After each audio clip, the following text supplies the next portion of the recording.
Alrighty then. It's episode 30 of the SmartB Sports Update vodcast, with a wonderful weekend of cricket. Anyway. Maybe not so much, John. How you going, man? Good, thanks, John. Yourself, mate? I'm fantastic. That's good, John. Just putting a little teaser out there. Today's NRL topic is most overrated coach. Also, we're going to be talking about a former Australian superstar athlete who has lost everything, John. We're going to be talking about that later. We're also going to be talking about a twist in the Oscar Pistorius story. And, John, Donald Trump has inserted himself into the sporting world yet again. So there's just a little bit of a teaser out there for our listeners and viewers. Awesome. Can't wait. And as normal, before we kick off for the month of November, Elite Bet is our preferred bookmaker. They're our bookmaker of choice. All bookmakers claim to offer service of some description, but at Elite Bet, they generally pride themselves on offering exceptional personal service that's not found in the bookmaking industry. They're an Australian-owned business where old-fashioned customer service really matters. Go to smartb.com.au and click on the Elite Bet logo and sign up now. Bet with your head, not over it. For free and confidential support, call 1-800-858-858 or visit gamblinghelponline.org.au. Now let's kick off with some cricket that nobody cares about. Yeah, I was going to say, John, I don't know if there's a name for this series, but maybe the Who Cares Cup would be a good name for it. But whoever wins the Who Cares Cup, who cares? Anyway, John, I will go through some details, even though it is the Who Cares Cup. India won that first T20I by 2 wickets. They made 8 for 209, chasing down Australia's 3 for 208. Steve Smith did get amongst the runs again. John made 52, opening the batting in the 2020s at the moment, Steve. So well done to him. Josh Inglis, 110, a big knock from him as well. But it wasn't enough for the Aussies, John, with India chasing that total down. That was in Game 1. Game 2, which was played in the very early hours of this morning, Australian Eastern Time. India making 4 for 235. Australia in reply 9 for 191, losing by 44 runs. So Australia down 2-0 in the 5-game series. Not a whole lot to talk of for the Australian batters. Stoinis made 45. Matthew Wade, the skipper, made 42. Tim David made 37, John. So, nobody cares. Yeah, that's right. Just... a few details there, but that's right. Some cool memes coming out about Sean Abbott. He's about to break a record, the fastest century with the ball. He's on 99 runs from 39 balls right now as a bowler. Oh, dear. 0 outs. The Indian social media is going wild with amazing memes. Sean Abbott smashed 24 runs in his first over in the second T20. Sean Abbott never conceded 50 overs before in a T20. Today he's like 56 from 3.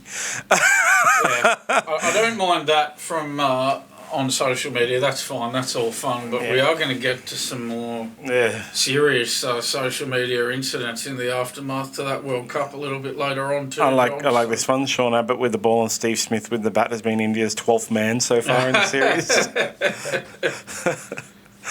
Anyway, so that's the end of that. Nobody cares. Yeah. They're going to have a third one at some point. Quick odds check. India's now paying $1.62 at Elite Bet with Australia at $2.30. I think the sooner that series is over, the better, John. Yeah, so that's on Wednesday, 12:30, blah, blah. Nobody cares. However, Pat Cummins is in trouble. Not Pat Cummins, sorry. Which one? The one that's going to get... Pat Cummins... he arrived home at Sydney Airport and nobody was there to greet him. He's not in trouble, but... because did anybody know he was coming back? Well, that's the thing, John. I mean, you got this issue of, some players are still over in India playing in this 2020 series. Other players, I think Cummins was with Josh Hazelwood when he returned home to Sydney Airport. But then you got this other issue of the other players returning home, they're returning home to the other states.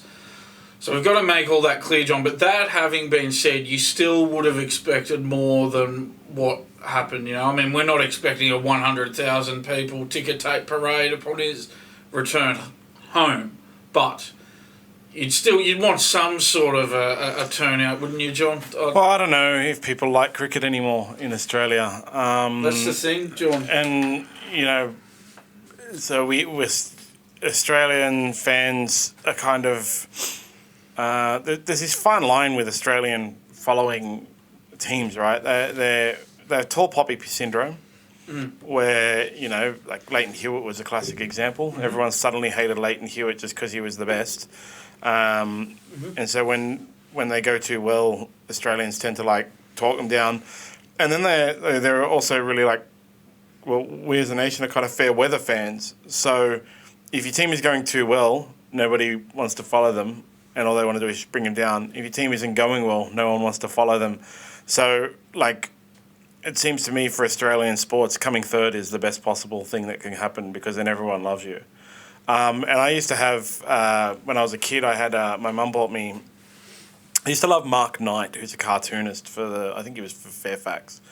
He was a political cartoonist, and I was like a little kid, and I really loved his cartoons. And I remember one of his cartoons had, it was after some Olympics, and the cartoon was hilarious. It was like a sports announcer screaming, "It's bronze, bronze, bronze for Australia," and getting really excited. And then in the other minor medals of gold and silver went to because Australians do seem to care more when they're not perfect, but almost at the top over being at the top. And then you have the other thing where there has been a lot of I'd say the Australian team hasn't been the best in their winning. They kind of reminded me of some of those Penrith guys in the rugby league, which they're aggravating fans. And it was Mitch Marsh who I was saying is in trouble. Sorry, not Pat Cummins. We'll get to that in a bit. It's on our rundown. Yeah. So it's disappointing, but I just feel like Australia's gone too well in the cricket, so nobody cares. Yeah, John, I mentioned a podcast or two ago that the 1999 Australian team that won the Cricket World Cup, and you had that glory years team of, Shane Warne, Adam Gilchrist, Ricky Ponting, Steve Waugh, Mark Waugh, etc., etc. I could go on and on. Glenn Maguire, of course. John, I reckon at that time, if you had said, in a lot of ways, Australia is similar to, or maybe not in a lot of ways, in some ways, with regard to sport, Australia is very similar to America, John, in that we have really only three major sports here. The NRL, the AFL and cricket, like America have, American football, baseball, basketball. At that time, in about 1999, John, if you had said, what's the number one of the three in Australia, I reckon you could well have said cricket. Yeah, cricket. Played in every, the main sport in every state, and interest at that time was at an all-time high. Yeah, there was a time from then until, early 2010s kind of thing, where cricket was the national sport because it was the only sport in Australia played in every state. Yeah, I think now, though, John, if we're to ask the same question, where does cricket sit in those three sports? I think it's at number 3, John. Yeah. We look at the TV deals. The AFL $4.5 billion TV deal runs from 2025 to 2031. Their next deal, a 7-year deal, $643 million a year. The NRL's TV deal, $2 billion, 2023 until 2027, a 5-year deal, $400 million a year. Cricket's deal, $1.512 billion, 2024 until 2030-31, a 7-year deal, $216 million a year. You really feel like cricket is at number 3 in that pecking order now, John. And it's not just the TV deals. There's a lot more to it than that. And this Cummins, no one turning up at the airport, it may seem like a little thing, John, but I think it's symbolic of a problem that's creeping in for cricket. So crowd numbers is the other example you use, where it's like AFL is 60,000. We talked about it before, 60,000 averages. Sharp drop to like the 25,000 or whatever that the NRL gets, and then another huge sharp drop to like the 4,000 or 5,000 that A-League or cricket gets. I can't remember even if I think A-League was the third now as well. Over the Big Bash League is the fourth. I think that's what we talked about a while ago. It's a sad decline. You got to be happy that at least it's not as sharp as a decline as rugby, Australian rugby. But it is a sad decline, especially because, see, when you look at the two leading sports in Australia, AFL and NRL, they're not, no matter what you want to say about rugby league, they're not world games. Like, rugby league isn't a world game, even though they're trying to market it as, and we have the Australian team and New Zealand beat us and so on and so forth. It's not a world game because there's only two teams that are good, possibly three if England is actually, I don't know about England. And all the rest are like tier 2 teams. Whereas cricket had 10 teams in a World Cup in which at least 5 of them could have won. So half of the teams that are in the World Cup. In a rugby league World Cup, if you have 10 teams, 2 of them can win. You know? Yeah, that's right. And then you have like soccer, which is a fourth thing. That's a truly world game, where you have it's like 64 people in the World Cup, and only like 10 of them can win. But the fact that 64 or is 30, I can't remember what it is anyway. I don't pay attention to the group of 16, but they have a group of 16 in the World Cup, and there's like a group of 4 in the Cricket World Cup. You know, so soccer is like massively huge in the world, but massive like tiny in Australia. And it is kind of sad on that decline of cricket because it's third, it's number 3 in Australia, but it was like our last holdout as a truly world game that Australia is good at. And we're still good at it, but we're just not interested in it. Yeah, certainly not as interested as we were, John. I'm going to just give you a little example. So let's say there's a generic person out there. Let's call him, I won't say John Smith because you're John, I'll give him a different name. Let's say Bob Smith, right? Yeah. So Bob Smith, John, let's say 25 years ago, 1998. So Bob Smith likes watching a bit of TV, but he can only watch the 5 free-to-air TV channels. So Bob probably maybe he watches The Simpsons, maybe he watches Seinfeld, maybe he watches Neighbours, maybe he's an NRL fan, and maybe he watches the cricket. But let's fast forward to 2023, John. All of a sudden, Bob Smith can now watch anything he wants on YouTube, anything he wants on Netflix, anything he wants on Disney.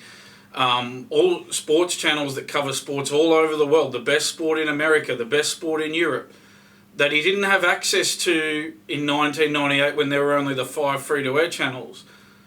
So all of a sudden now in 2023, Bob Smith looks at his Neighbours, Simpsons, Seinfeld, NRL and cricket, and maybe he goes, oh, look, I'm still going to watch Seinfeld and the NRL, but maybe Neighbours, The Simpsons and the cricket don't look so appealing to Bob Smith anymore, John, now that he has access to all these other platforms. Well, cricket launched that Big Bash League specifically to combat this, and in the first couple of seasons it was super successful, ridiculously, generated massive amounts of interest, massive amounts of attendance, ratings, money, revenue, and then they added more teams, and it became less popular. I think it not grew in popularity, but grew in teams too quickly, and that's one of the things that you got to give it to the AFL and the NRL. Again, like even with the NRLW and things like that, people complain a little bit that they're not growing as quickly. You know, they added the NRL added the Dolphins this year, and then are talking about adding the next team after the next TV deal in 2027, did you say it was? And people complain a little bit about how it's not fast enough, but actually, when you think about it really deeply, whatever it was, the Big Bash League went from 8 to 10 to whatever's in there now. What is in the Big Bash League now? How many teams? Yeah. Oh, yeah, we'll have to look that one up, John. But over only a very short period of time, and it dropped in popularity because of it. So now there's 8. I think there was 6 originally, right? So, and they're going to expand again, apparently. It's not, that's why I get the 10. So it's the Gold Coast want to put in the next team and stuff like that. And it was really, Big Bash League was really cool because it was like played every night and it had like the flashing stings and like big sirens and like really, really entertaining. But now, one of the major reasons NRL don't expand as quickly as people want them to is because they always talk about the pool of players. When you expand too rapidly, your quality of game goes down. And I think that's one of the issues that the Big Bash League actually created. They made the quality of game go down slightly, so people weren't as interested. It wasn't as exciting. There wasn't as many like high quality games where it came down to the wire. You know, like that first T20 with India and Australia, I haven't even watched highlights, couldn't care less. But my understanding is it came down to like basically the last ball, and India won on the back of like, you know, in the last over, Australia made a mistake and gave them an extra run and all this kind of thing. Like that's what the Big Bash League used to be. And now it's more just like standard, typical 2020 cricket that you can just, it's not as interesting, so people don't watch it as much. Yeah, I think the problem for the Big Bash is that it started out, as you said, it started out in a blaze of glory. You know, with Shane Warne playing for the Melbourne Stars in the early stages. But then they got greedy, John. They added too many games. The tournament was too long. Further to that, they then struggled to attract the big-name players to it. So you had a situation where there were far too many games and you weren't getting the star players in it. And then it sort of got to a point where it's just a glorified state cricket competition now. And I don't know if you've ever been to a Sheffield Shield game, John, but geez, there's not many people there. You don't have any trouble finding a seat. Put it that way. You look at the 2011. It's only been around for 12 years as well. Yeah, it's not 2011, 2012. The crowd attendance was 27,000. Yeah. You know. That's the average crowd, wasn't it? Yeah. Then when you come to 2023, it was like 5,000. So. Yeah. I think they have cut back on the number of games now. They're awake to that. But, as far as I understand, there hasn't been a big, influx of stars sort of jumping out of their skin to sign up. And it was like a really cool thing because it was really cool when it came out because it was just so like super short, quick turnaround, like 6 weeks tournament or whatever it was. Really short tournament with all the stars in it. So then, of course, with these things, John, they get greedy. They add games, and they think just by adding games, that they chase the cash and don't think about quality over quantity. Yeah. I've heard in the last week or two. When did the World Cup finish? Sunday. So a week ago. Yeah. Yeah.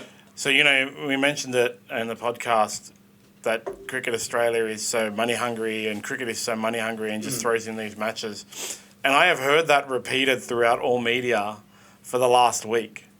That it's very typical cricket to just chuck new fixtures in all the time because they're just looking for more money. And they just don't think about quality of game. And that's, like, nobody wants to end up like rugby.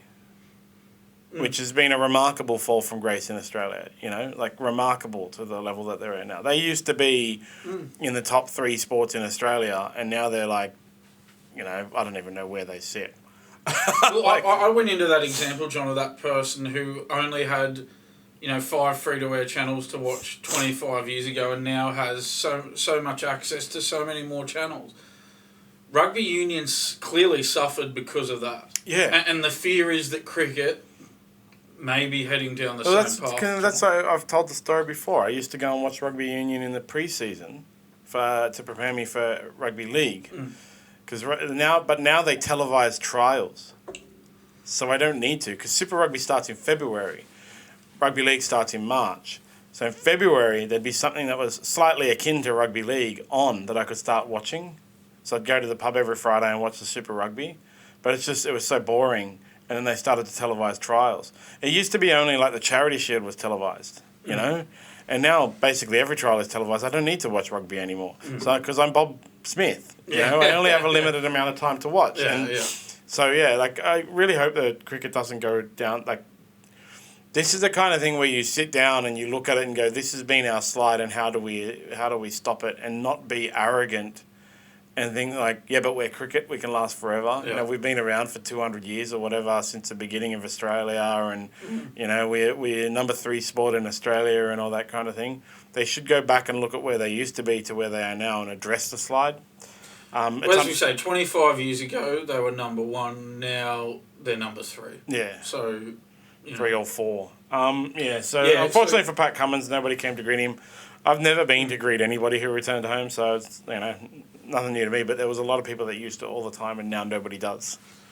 That's right, John. And yeah, this. So moving along to Dave Warner. Yeah, so David Warner. It's an interesting situation here, John. Now I know David Warner had a really good World Cup, and obviously because of his showing at the World Cup, you'd have to think now that he's, you know, he's going to be picked in the Test side for this summer. He said he wants it to be his final Test summer. He did struggle on the Ashes tour, only scored 285 runs at 28.5, but I know it was a different form of the game, but that showing in the World Cup should have him picked in the Australian side. But one thing that was of interest to me, John, was that Channel 7 have urged the national selectors to do the right thing and pick Warner. Obviously, they're thinking about their TV ratings. You roll your eyes, John. It's a bit like that, isn't it? I mean, I don't like a media outlet trying to pick the Australian team for the sake of TV ratings. That leaves a sour taste in my mouth. They're talking about, Warner wants his Steve Waugh moment. We remember Steve Waugh in the 2002-2003 Ashes series where he hit that century. He brought up that century on the last ball of the day. Steve Waugh was under serious pressure at that time. That could well have been his last Test match, but that century actually brought him another year of Test cricket. He ended up retiring a year later. So, John, it feeds into what we were saying before. David Warner he's no Steve Waugh, John. There's not that feeling around him. I think a lot of it is to do with, he's not very well liked by the Australian public, especially after that sandpaper gate in 2018 in Cape Town. When I looked at that and I saw that the headline on that article, Warner looking for Steve Waugh moment, I just thought, no, he's not Steve Waugh. This is not the same, John. It's not the same as it was 20 years ago. I thought he was going to retire after this, move to Test cricket, and just play, because, obviously the less overs in a match, the more physically grueling cricket is. And so people can move through and be like, all right, I'm retiring from ODIs, and I'm now going to do Test cricket only for the next year or two, and then retire. I saw one thing that's mentioned that he could probably pay through to the next World Cup, which that's ridiculous. I was hoping Dave Warner would Steve Smith as well actually, would retire after this World Cup, just do Test cricket, finish up this year with the summer of Test cricket, and then go quietly into the night. Celebrated as Australian champions. But if they just continue on and keep playing, they're not going to go quietly into the night as champions. They're going to have a form slide and not be good. Yeah, I think that is the plan for Warner. I think the plan for him is to finish up with Test cricket this summer. I think when they're saying Steve Waugh moment, they're sort of talking about, I guess they're not really talking about the fact that Steve Waugh managed to extend his career. That they're talking about that, how great it was, how he scored that 100 off the last ball of the day. But yeah, still, you would have thought that the World Cup that he had, Warner's 37, he's not going to make the next World Cup, John. So yeah, now, you give him this Test summer and then you go, well, that's pretty much it for Dave Warner as an Australian cricketer, and then he can continue being a 2020 freelancer in the IPL, etc., maybe the Caribbean Premier League as well. You'd think that'd be the plan for David Warner. As for Steve Smith, you'd think retire from all the limited overs formats. Why he's playing in this 2020 series, at his age, why he's playing and not some younger player being blooded, I have no idea. Probably because no one wanted to do it. Yeah, and maybe because the professional that Steve Smith is, and he didn't have a great World Cup. Maybe he thought, right, well, I want to play. He's one of those guys who just wants to play cricket. Maybe he thought, well, I'm going to play in this series because I'm not happy with my World Cup performance. But yeah, John, in terms of Smith, you'd think he, retire from the limited overs, keep going in Test cricket for, at least until the Ashes series next summer.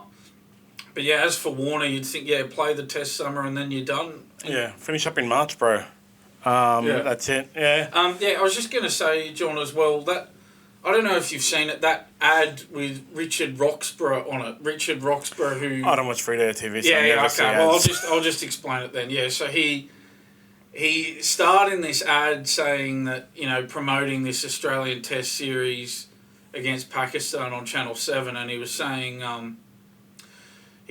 stuff like, oh, you got to watch it, this is the greatest Test cricket team in our generation. And I thought, well, I know Richard's just reading off a script. He was great in, Mission Impossible 2, starring alongside Tom Cruise. That's the worst Mission Impossible, by the way. And he was great. He was great in Rake, starring as Cleaver Green. I don't know if you've ever watched that. Yeah, that's great. Yeah, he was really good in that.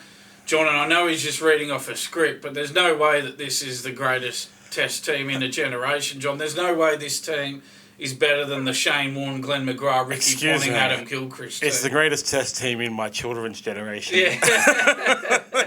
That's the thing. Well, how do you define... only Test team. That's the thing. How long's a generation, John? How do you define the length of a generation? Now, these days, they come every 3 years. You got X, Y, Z, millennial, blah, blah. Or you can go off real generations where... there's my mum and dad's generation, and then me and my siblings are the next generation, and then our children are the next generation.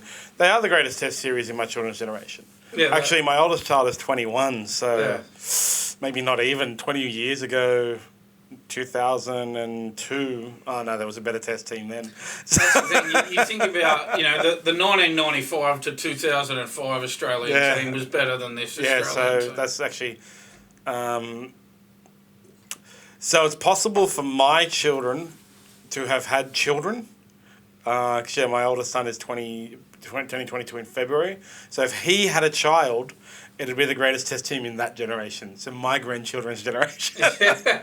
But in my generation, definitely not. Because my generation is 1980 to whatever. And 1980 through to 2005 is, Alan Border to Ricky Ponting. And I don't know how old Richard Roxborough is. He's probably in his 50s. I don't know. I think he's way older than me, man. Yeah, that's the thing. So certainly in his lifetime, it's not the greatest Australian Test. 61. Yeah, well, there you go. But man, he still looks like he's 30, though. Yeah, he does. He looks good for his age. But anyway, John, I'm not, he's a great actor. I'm not going to have too much. Yeah, Mission Impossible 2, worst of that series. That's a great series, but Mission Impossible 2 was terrible. My wife's mother made the parachute that Tom Cruise jumps out of the building. Oh, really? Mission Impossible 2. Yeah. There you go. Fun fact. Right here. My wife's mum was a seamstress that made parachutes, and she made that parachute. Yeah, right. So there you go. There you go, John. Terrible movie, though. Yeah, to be fair to Richard, I think he's just reading the lines there. He doesn't write it. But it more...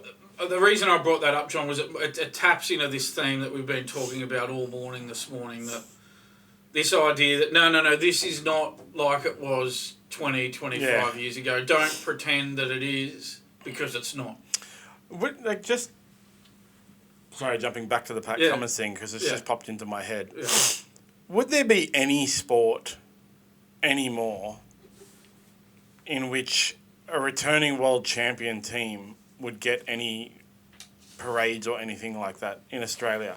Because in America they still do, and they have the Super Bowl. Like, you watch some of those Super Bowl parades when the team wins the Super Bowl, it's ridiculous. Like, they have days off in the state, and they have people talking about 100,000 people attending a 1999 return. In some of those American Super Bowl things, you have 2 million people attending the parades. Yeah, it's ridiculous. On another level. But I can't think of a single sport in Australia in which, if our team went out and won a world championship and they came back, anybody would go and greet them at the airport, to be honest. There's only two that I can sort of really maybe think of, John. Maybe even only one now.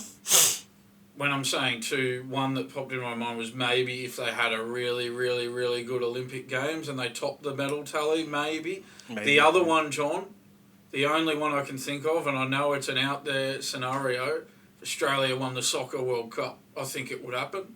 It would be that big a deal if that were to ever happen that I think it would happen. But apart from that, I think you're right. Certainly if we'd won, and I know we're a million miles from it now, but if we had won the Rugby World Cup this year, I think it would have been very similar to the cricket, not much care at all. That's sad. But I do think that, the only ones you could be sure where it would happen now would be... If we won the Soccer World Cup, imagine how big a deal that would be. And I'll say the men's Soccer World Cup is what I'm talking about. Well, if we won the women's, it'd probably be the same as it'd be a big... if we won the women's, it would be a big deal. But if we won the men's, it would be something else. John. Yeah, that's kind of sad for sport. Anyway, okay. So fake Twitter. Yeah, so Ricky Ponting caught up in a fake tweet storm. John, I know you're a massive fan of Twitter and you love everything about it. So this was more comedy for me to read over the weekend. Yeah. So now fake Twitter gives me comedy. So apparently, a fake tweet's been put out in the name of Ricky Ponting. A tweet verified by a verified user with more than 2,800 followers started doing the rounds. It read, "Ricky Ponting on Fox Cricket. This is a win of justice against cricket mafia. Your money and power is still not winning World Cups for you. How embarrassing. Ponting owned India and BCCI." The tweet's been viewed more than 1.1 million times, John, and Ricky Ponting's team have, of course, come out and declared that it's fake, but it hasn't stopped the abuse, John. Ponting... he didn't take kindly to the World Cup final pitch that was put out, but he certainly didn't make these claims that the tweet is claiming, John. This is the one major criticism I have with Elon's takeover of X-Twitter. Mm-hmm. Like, it used to be to get a verified badge, you had to submit an application, provide sources, couldn't be your own sources, external sources saying that people actually were interested in what you had to say, like they searched for you, and there were other websites that referenced you. So you could get a verified badge. Now the problem is you can just pay. You can just pay. Mm. And so I can just pay and be a verified Ricky Ponting. And it's not just... Like the criticism that I have levelled against it is the fact that I can pay to be a verified anyone. Yeah, so you can be Ricky Ponting. Yeah, I could be Elon Musk, actually. That's ridiculous. And, I understand the rationale because actually, Instagram, Facebook, Meta, whatever the hell they're called, have now followed suit. And you can pay $23 to be verified, $23 a month to be verified because those tech companies, we went through this period where a good tech company was one that generated money hand over fist, and they just didn't care about the costs.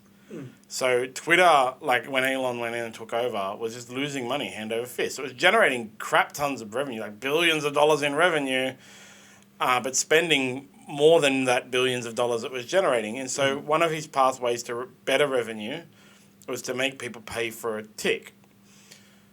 So yeah, but doing that did was take away the value of the tick when it comes to I should pay attention to this tweet. And my belief is they should still have a separate version. The whole idea of the verification is that, and again, it's like kind of a good thing, is to help get rid of bots. And now they're going to be, Twitter is talking about possibly charging everyone $1 a year for their membership because, again, that will help get rid of bots. Because one of the things like foreign governments or all governments, don't care who, they go on about Russian troll farms and Chinese troll farms and Saudi Arabian troll farms. So they're definitely American troll farms. They would have to pay $1 a year, and so it would create a massive cost, and so it would reduce it.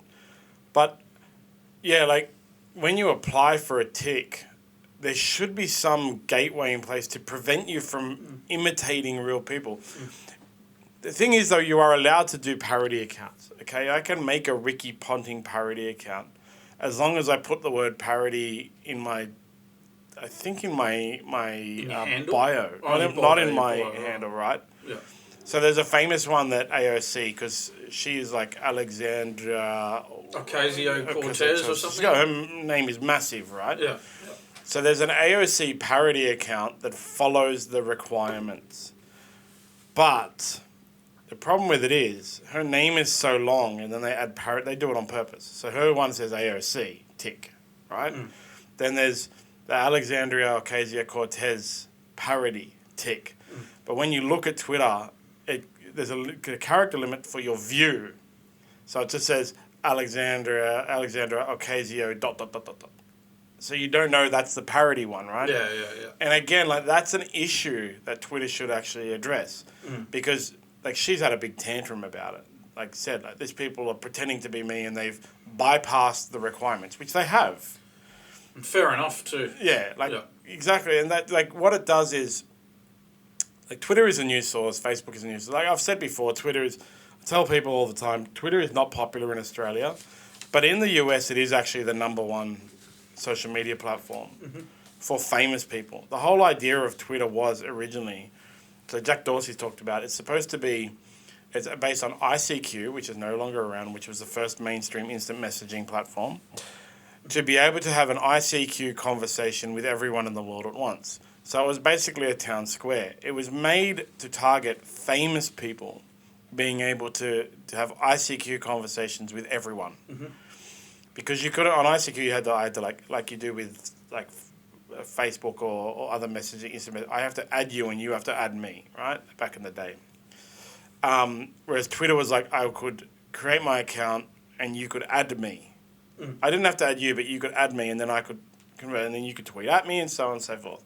But now what it has become because of this one thing, which again, like I'm all happy that Elon took over Twitter, man. I'm not one of those left-wing people that think everything that Elon Musk does is terrible. I'm not one of those right-wing people that thinks freedom of speech means you're allowed to be racist. Freedom of speech is not like freedom to be a dickhead, you know. But the fact that, you know, you can just buy a verification tick and name yourself whatever you want means you'll continually having these fake tweets.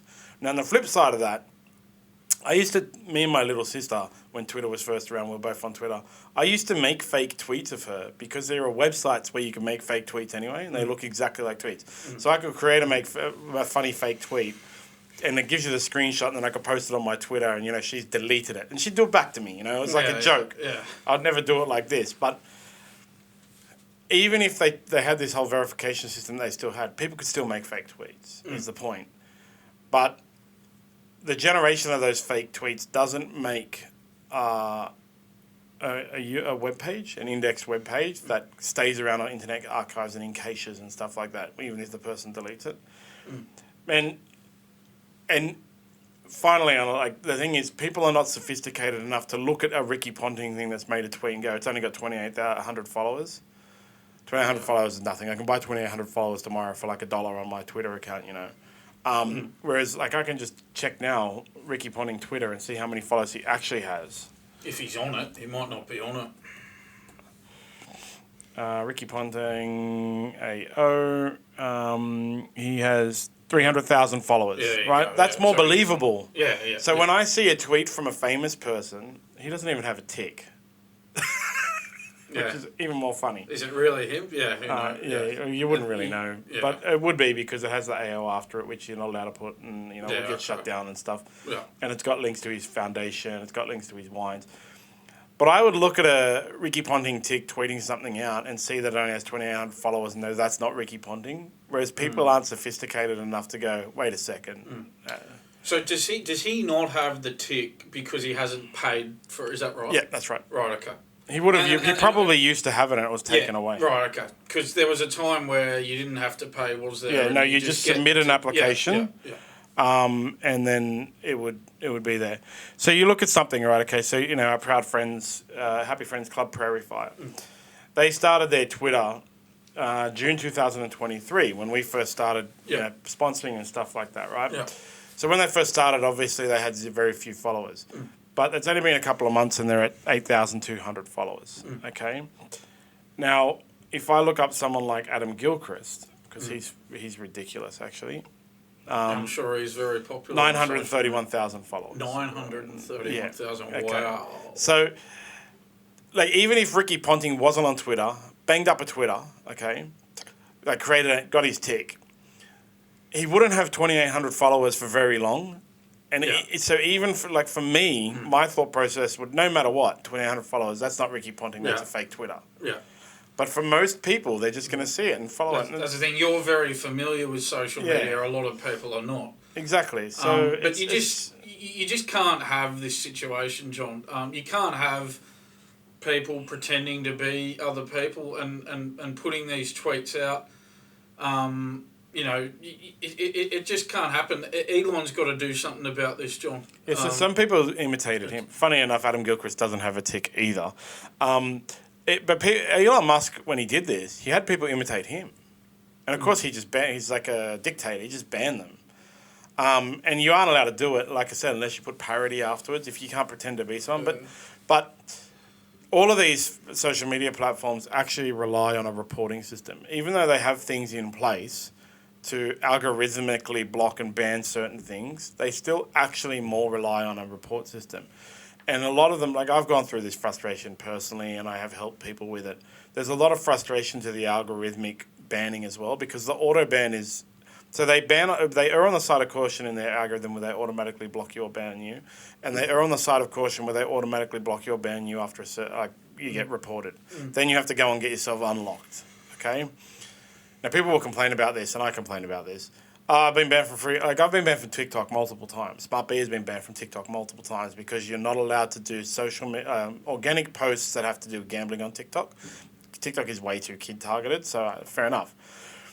And we've been banned. We got banned once, was suspended because we did a highlight reel of the Women's World Cup. It was really offensive actually, and I contacted them through their help desk and said this is fully offensive, where we showed a male navel on one of our shots, and it was actually a female soccer player who had taken her shirt off and was just in a sports bra. But we got, it said we showed a male navel, and TikTok is full of half-naked women. So on TikTok it's okay to show a female navel, but not a male navel. Yeah. And even then it wasn't a male. And so it's just this jacked soccer player, And so, I contacted TikTok, but like I said, they erred on the side of caution because we were showing pornography or whatever. Still, it's a ridiculous rule. And then I had to unblock them. Really frustrated me. I complained a lot. But things like this, people should report that. They should see that fake Ricky Ponting thing and report it and get it banned. And if that person wants to submit their unjust unbanning, they have to put parody.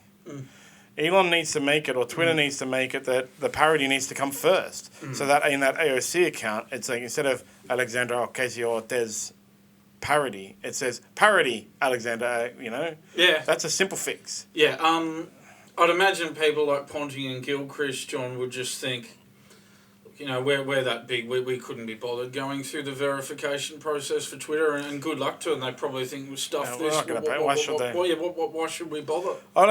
My opinion of that thing is you should get it if you're Adam Gilchrist automatically, and you shouldn't have to pay. Whereas if I want to be verified because I'm just John Lua, I can pay. But there should be an indicator of that. This is legit Adam Gilchrist who was given the tick because he's legit Adam Gilchrist, as opposed to this is John Lua who bought the tick. That's the thing. Ponting and Gilchrist are two people who Twitter needs them more than they need Twitter.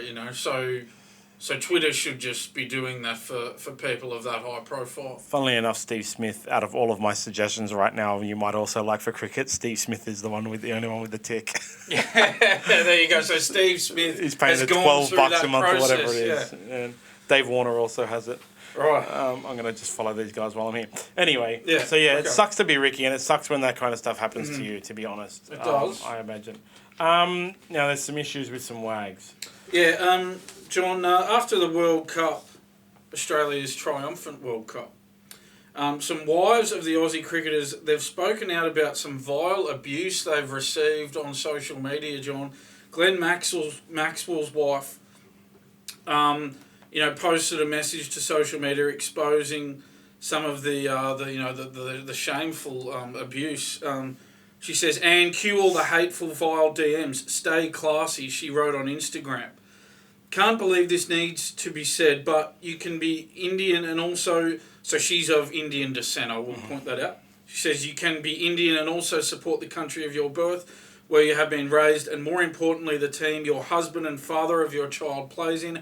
Take a chill pill and direct that outrage towards more important world issues. Also, Travis Head's wife, Jessica, she was subjected to some abusive comments on social media as well, John. This is really unsavoury stuff, I got to say. Apparently some social media users hurled abuse at her, and they left threats of rape and assault in her social media comments section. Man. This is just a really unsavoury aftermath to the World Cup final, John. I'm not just talking about the Indian supporters as well. Obviously, this is in another category of just shameful behaviour, John. But, look, it's just so unsavoury, John. So this happens no matter what because of all social media. If you're going to be on social media and you are going to be famous, you are going to get horrible things. And anonymity is too easy. I can have very quickly a Twitter account up that's completely fake on a temporary email address. I've signed up through a VPN that I've a free VPN on the internet, so I'm untraceable. And I can just start DMing people horrible things. Now, one of the things that all these people have to learn, like, it's horrible, okay? It's horrible. And the people who do it are cowards, okay? Absolute cowards. One of the things that I do on my social media amongst the Brazilian Jiu-Jitsu community is I constantly rail against the cowards in the Brazilian Jiu-Jitsu community. Okay, like there's a lot of people in the Brazilian Jiu-Jitsu community, I think I've said before, they think they're fighters when they're not. They just roll around on the floor with other men who will talk really badly about other people in the community or other gyms in the community. Firstly, they won't tag the person they're talking about, and that person doesn't even follow them. They'll talk publicly about, this guy is really terrible at jiu-jitsu and I could smash him. I could beat him. This gym is really awful and that's full of they're super offensive stuff that I've seen, okay? But they'll never do it in real life, okay? And that's one of the things that when you're on social media and you're a famous person, you have to understand. None of these people will ever do it or say it or even action it in real life, actually. Second thing about it is these DMs come in. You can set your things so these DMs come in.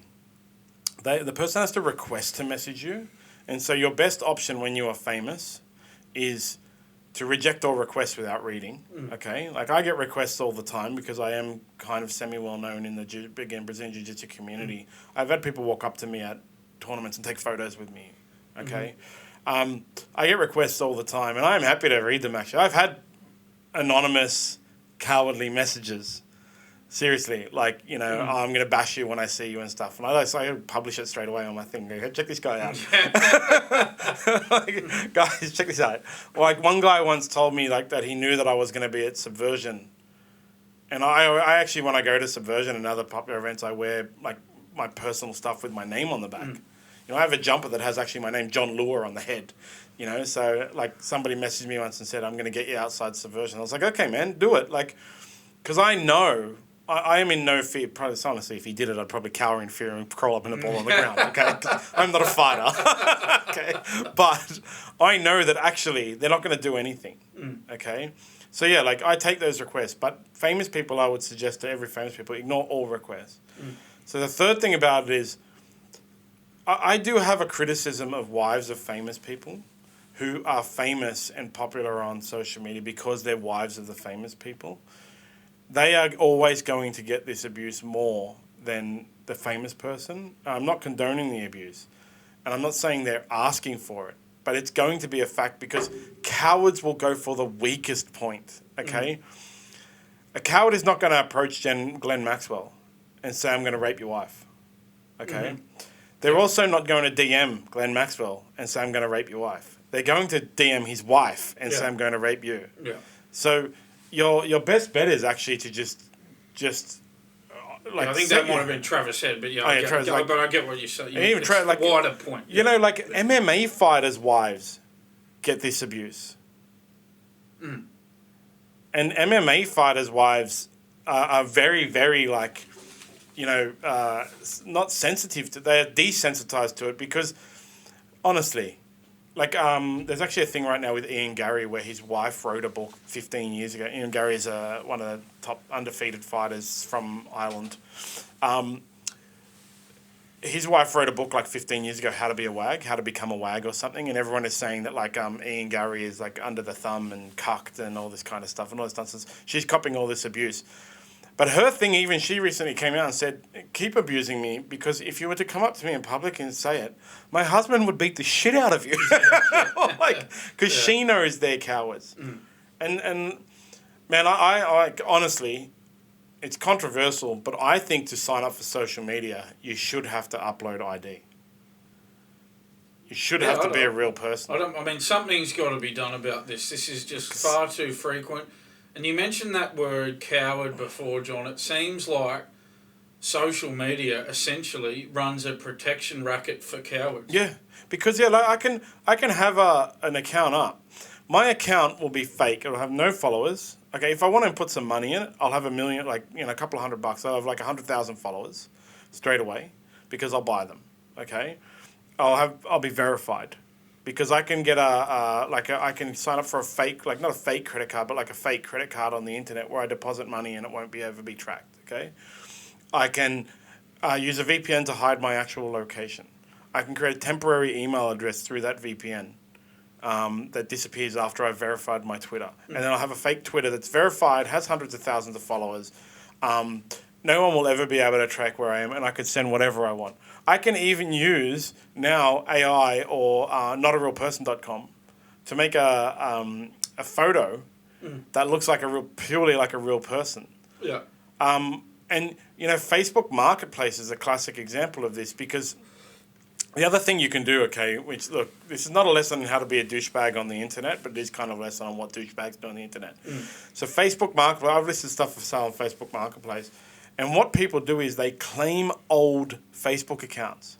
So I whenever anyone messages me on Facebook Marketplace, I will check their profile. I'll go through it and say, oh, this is a freaking scammer. All right. And sometimes I just because I'm also a little bit of a troll, I'll keep them going for weeks. But I have seen ones where Facebook account opened in 2012, where they have 11 years of photos and stuff like that, where it's one was this national dance champion and stuff like that. And I went and found videos on YouTube of this lady who had actually been a dance champion, and eventually it's my brother will come pick it up. Do you use Pay ID? I'm like, oh my freaking God. Yeah. So what that person has done is claimed that dead social media account, and then I can also do that and be DMing people and threatening to rape them and stuff like that. The only solution, the only way to prevent it is social media to require you to upload ID, to actually legitimately verify your identity. There's 1 billion Facebook users, but there isn't 1 billion people with computers in the world, actually. Even though there probably is. But whatever the numbers are now, there's more Facebook users than there are potential people to be Facebook users. Yeah. And it's probably the same as Twitter and everything, because Twitter said that they had 4% bots or fake accounts when Elon was taking over. And he was like, well, 4% is good. It's well worth it, right? Yeah. So that's why he offered overs. Then when he went in to do due diligence and demanded how they determined this 4%, they were really standoffish about how they did.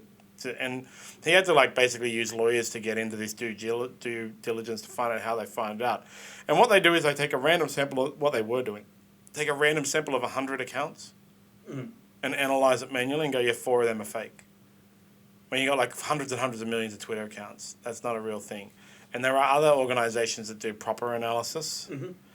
And they're Elon Musk reckons it's upwards of 70% of Twitter accounts are fake.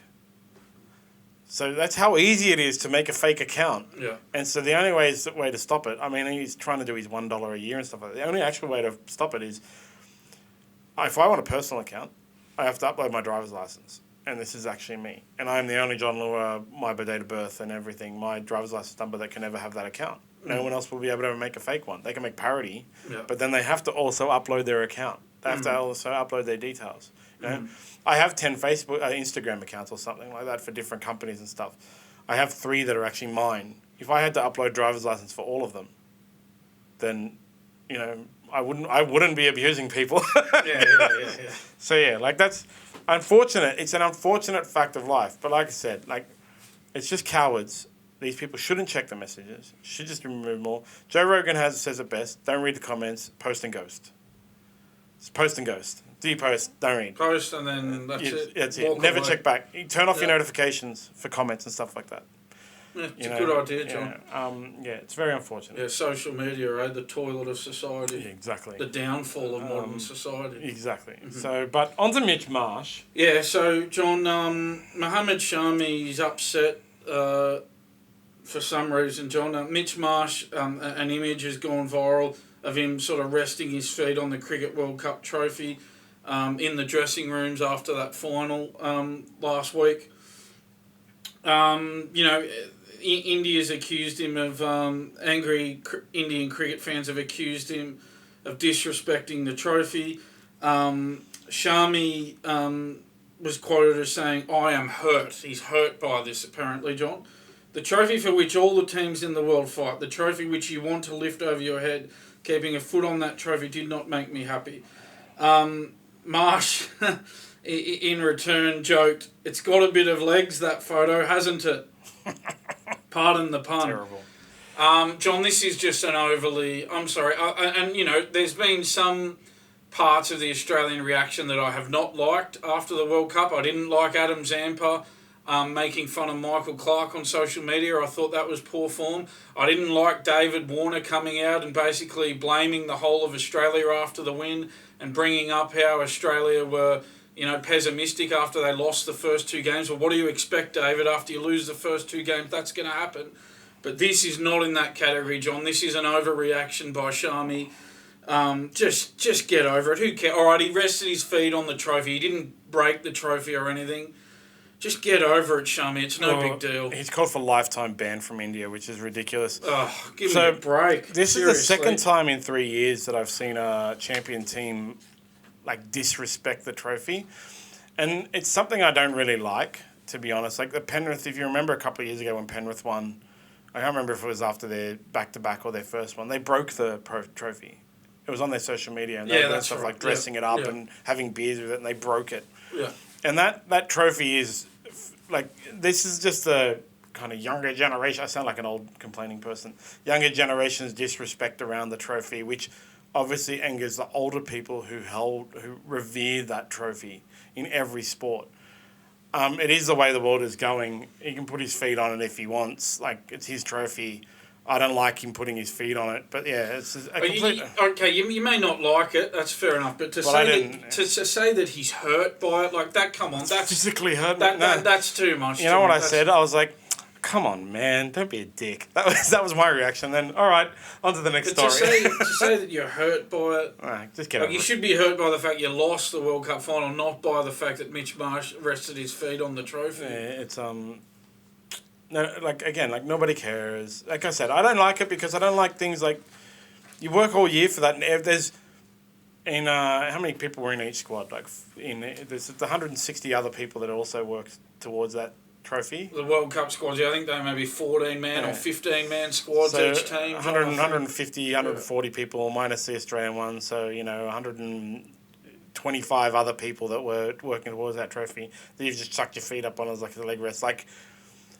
If you love something and you work really hard towards it, you don't put your feet on it, that's one of the things. It's not my footrest, but again, who cares? Honestly, who cares?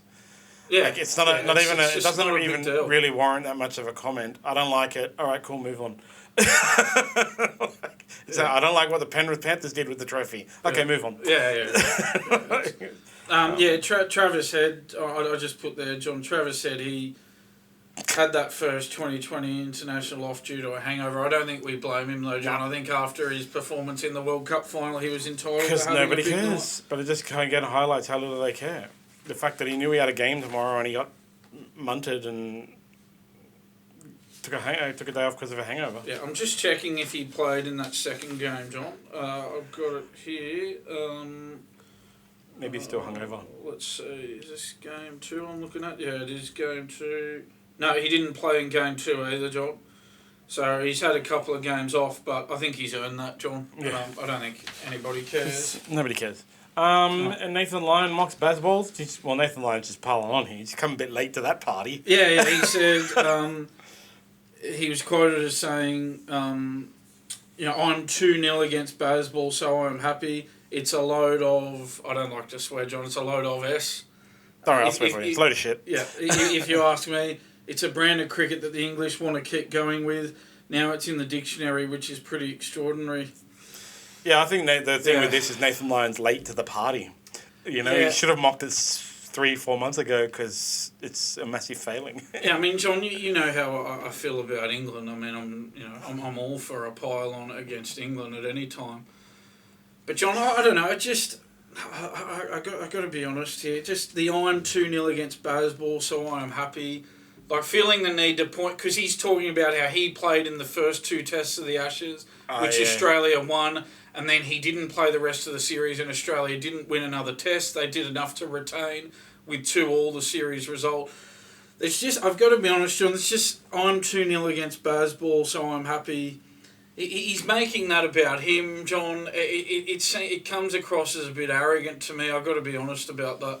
Yeah. It's a bit unsavoury. That's what I mean. He's jumped on a bit late as well. Ashes was months and months ago. Like, England's still crying about the Johnny Bairstow out, and Australia is still bragging about the fact that Bazball doesn't work. Yeah, I mean, I didn't see the program, John. Maybe someone asked him about it. I'm not sure of the context of the comments, but yeah, the I'm 2-0 talking about his own personal performance. I don't like that, John. He doesn't need to say that. We all know what a great bowler he is. This is one of the reasons why people don't like cricketers as well. That's the thing. There's this real arrogance to the Australian team now, Like Lyon coming out and saying that. David Warner after the World Cup final coming out and saying, "Oh, come on, Australia! After 2 games, you were off us and everything." There's this real siege mentality about some of these players, and they wonder why the captain turns up at the airport and no one shows up. Nobody likes him, man. So they all just need to calm down and be more likable. But anyway, that's cricket, right? That's all we got for cricket. Yeah. Honestly, social media cowards, give yourselves an uppercut is my main thing from cricket.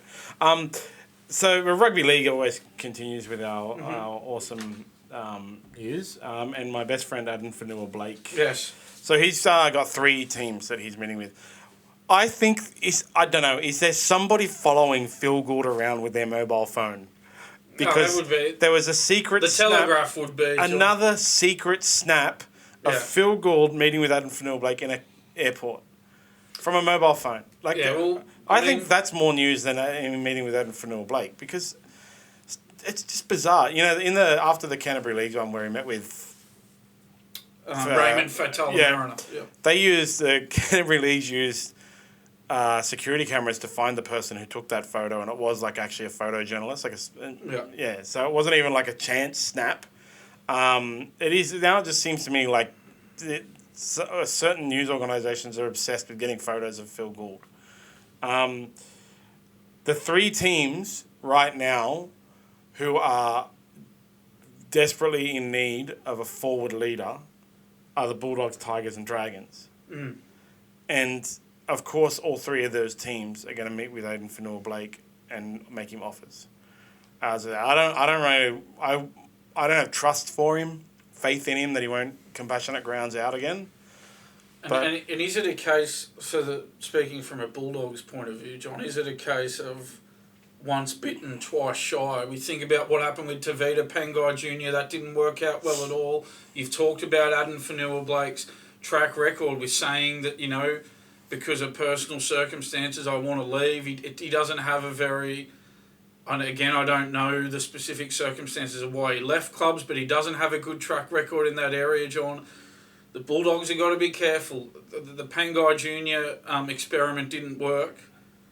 They've got to be wary. Buyer beware on Addin Fonua-Blake for the Bulldogs. How do you feel about him, in terms of a Dragons? Well, I wouldn't trust for him to come, and it could be disruptive. I mean, he could come to any of those clubs and be the bomb that sets them off and makes them all good. But I mean, he's going to get a deal with one of them. That's my issue with it is less so than Phil Gould's meeting with him, and the fact that there's no need to sneak photos of Phil Gould meeting with football players. Well, the thing, John, is we can be honest on this podcast.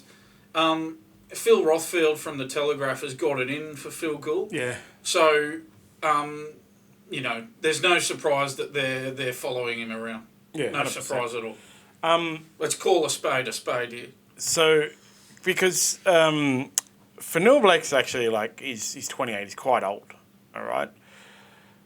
This is when I was looking into this. I didn't really realise this. He played lower grades with the Rabbitohs, Eels, Dragons, and he was at the Dragons in the National Youth Competition Toyota Cup in 2013, 2014. 2014, he was the co-captain. He was in the Junior Junior Kiwis. He was meant to play for the Dragons. Actually, he was meant to debut with the Dragons in the NRL. But he was stood down in 2015 due to disciplinary reasons after assaulting his girlfriend. Okay, he was found guilty of that and served his punishment and everything like that. And that's why he went to Manly from 2016 to 2020. Now, the thing with Addin Fonua-Blake is from 2016 to 2020, he wasn't a news article. He was just a Manly Sea Eagles player. Then he went to the Warriors in 2021, and again, he wasn't newsworthy. He was a good player, don't get me wrong, but he wasn't newsworthy. Come 2023, and he's newsworthy because of his history, and that's my trepidation about having him at the Dragons. For years and years and years, he wasn't newsworthy. He left the Manly Sea Eagles for compassionate grounds. Years and years and years, 8 years, he wasn't newsworthy. And now the reason he's newsworthy is because for the second time, he wants to walk out on a contract early. And that's why any club should be buyer beware. It's not a thing that you want to have, a guy who can just leave at any time. Yeah, you have to think he's going to land with one of them, John. Yeah, they're the only 3 teams that will take him. Yeah, and then that also speaks to the desperation of those 3 teams. Yeah. They'll basically take anyone, even if there's a danger of him leaving due to compassionate circumstances, because they desperately need something to bump them up. And as always with these things, John, it depends what price you get him at as well. If you get him at a lower price, you're probably more willing to take a risk on, his past history and the fact that he doesn't have a good track record with leaving clubs. So, as always with these things, it's not just about who you buy, it's about at what price, how much of your salary cap are they taking up. Yeah, exactly. He'd be a good buy for all 3 of them, as a player. At the right price, yes. As a player at the right price. Yeah. I don't think he's a good buy for any of them based on his history of leaving clubs. That's the thing, the less you pay these players, the less risk involved with signing them. So, he met with the Bulldogs and some, Daily Telegraph stole some photos of it. It was bizarre. No surprise, John. So the Dragons, it's so funny, Twiggy Forrest is... Now, there's a bit of history to this, which is why I added it on, because St. George Bank is obviously the perfect sponsor for the St. George Illawarra Dragons. Yes. People often ask me if the Dragons are the Dragons because of St. George Bank, or St. George Bank has a dragon as its thing because of the Dragons, people who aren't in rugby league. And I'm just like, no, St. George Dragon, okay? It just seemed the perfect meshing, right? Last year, St. George Bank announced that this front of jersey sponsorship would be the last one, this contract. And it speaks volumes to the Dragons. It's the longest sponsorship in Australian sport. It's 30-something years. It speaks volumes about the Dragons in that they've had off-field issues. They've had a slide in quality of the fact that they can't even make the finals. Off-field drama after off-field drama, when previously they didn't. They've recruited poorly and so on and so forth. Board issues, coach issues, everything that the Dragons St. George Bank is now finishing. However, from next year, Twiggy Forest Squadron Energy will be the back of jersey sponsor. And when the St. George Bank finishes next year, he'll take the front. This is the guy that offered to open a whole new rugby union competition. And I bring it back to rugby union.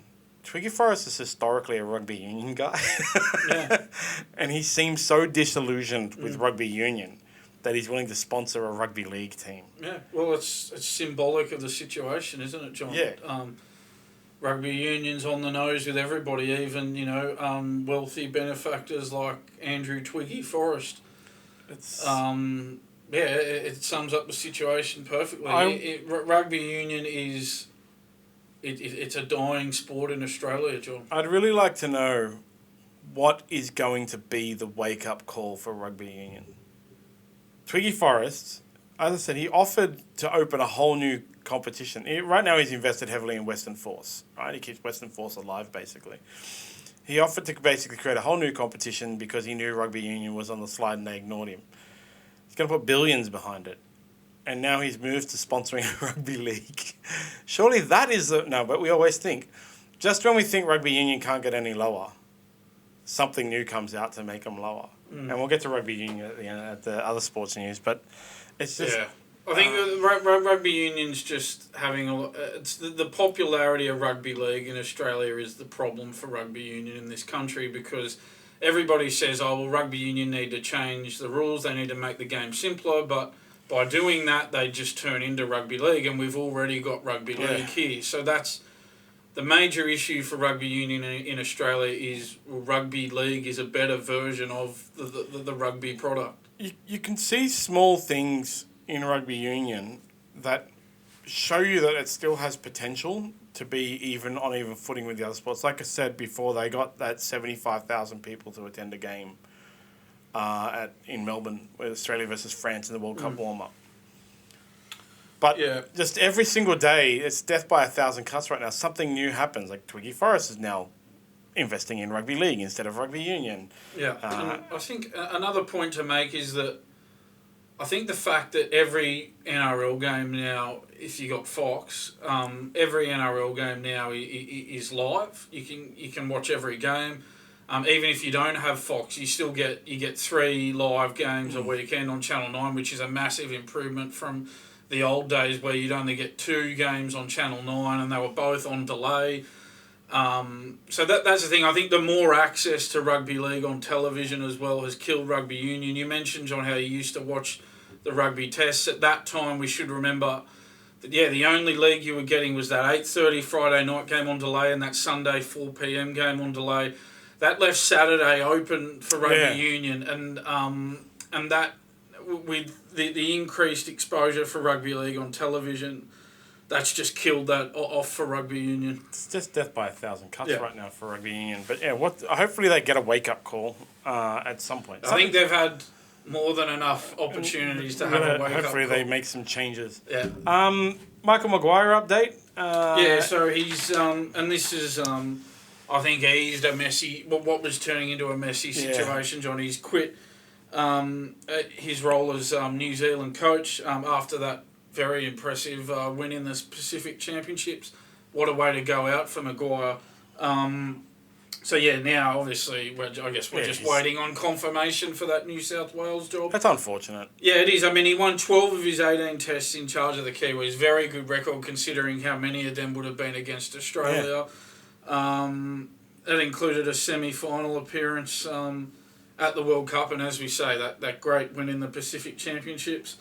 A number of former New Zealand players just weren't happy with this idea that he'd be the New South Wales coach and the New Zealand coach. This is beyond stupid. A number of former New Zealand players, majority of them retired, weren't happy. Yeah, Tony Kemp wasn't happy. Current New Zealand players, they wanted him to stay.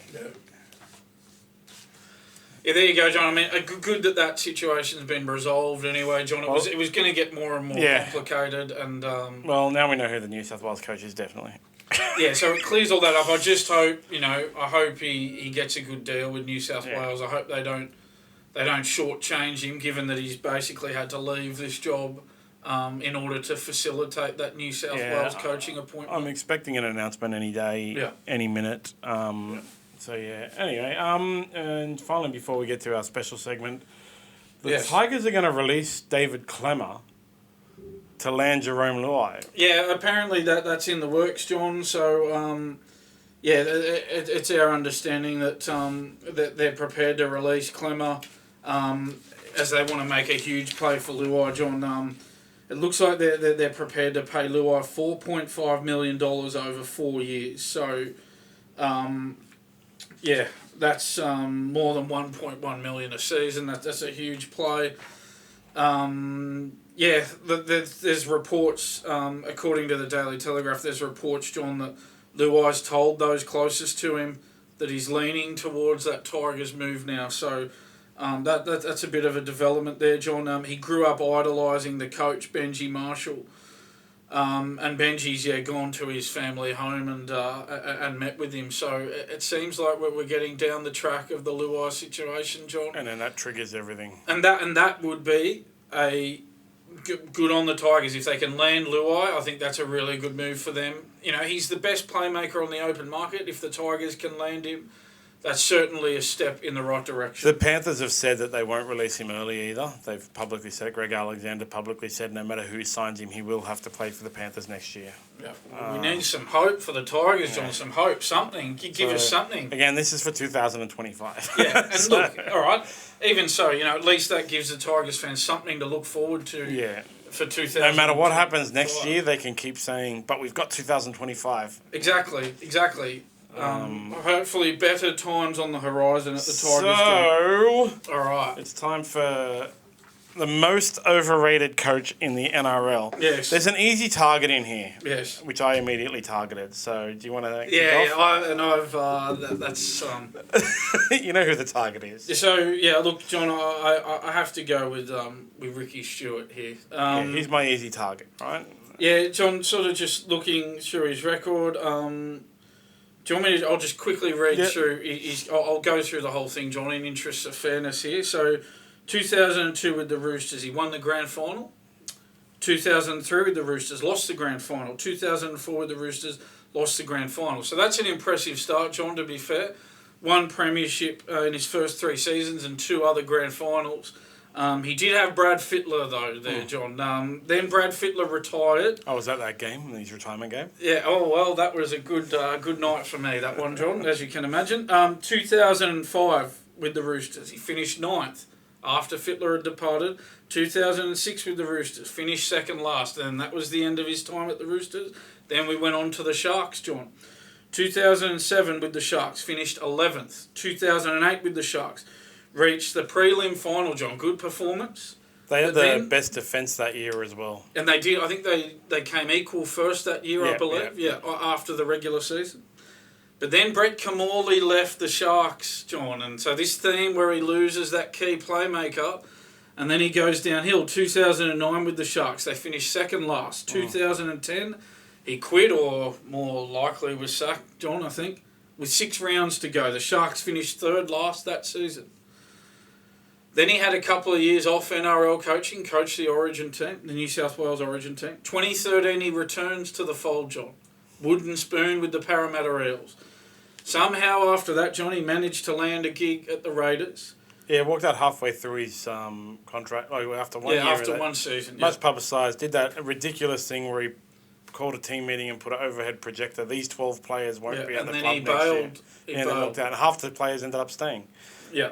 So then anyway, John, he goes to the Raiders where he's a favourite son. We should point out one of their greatest ever players. Finished second last in 2014. Finished 10th in 2015.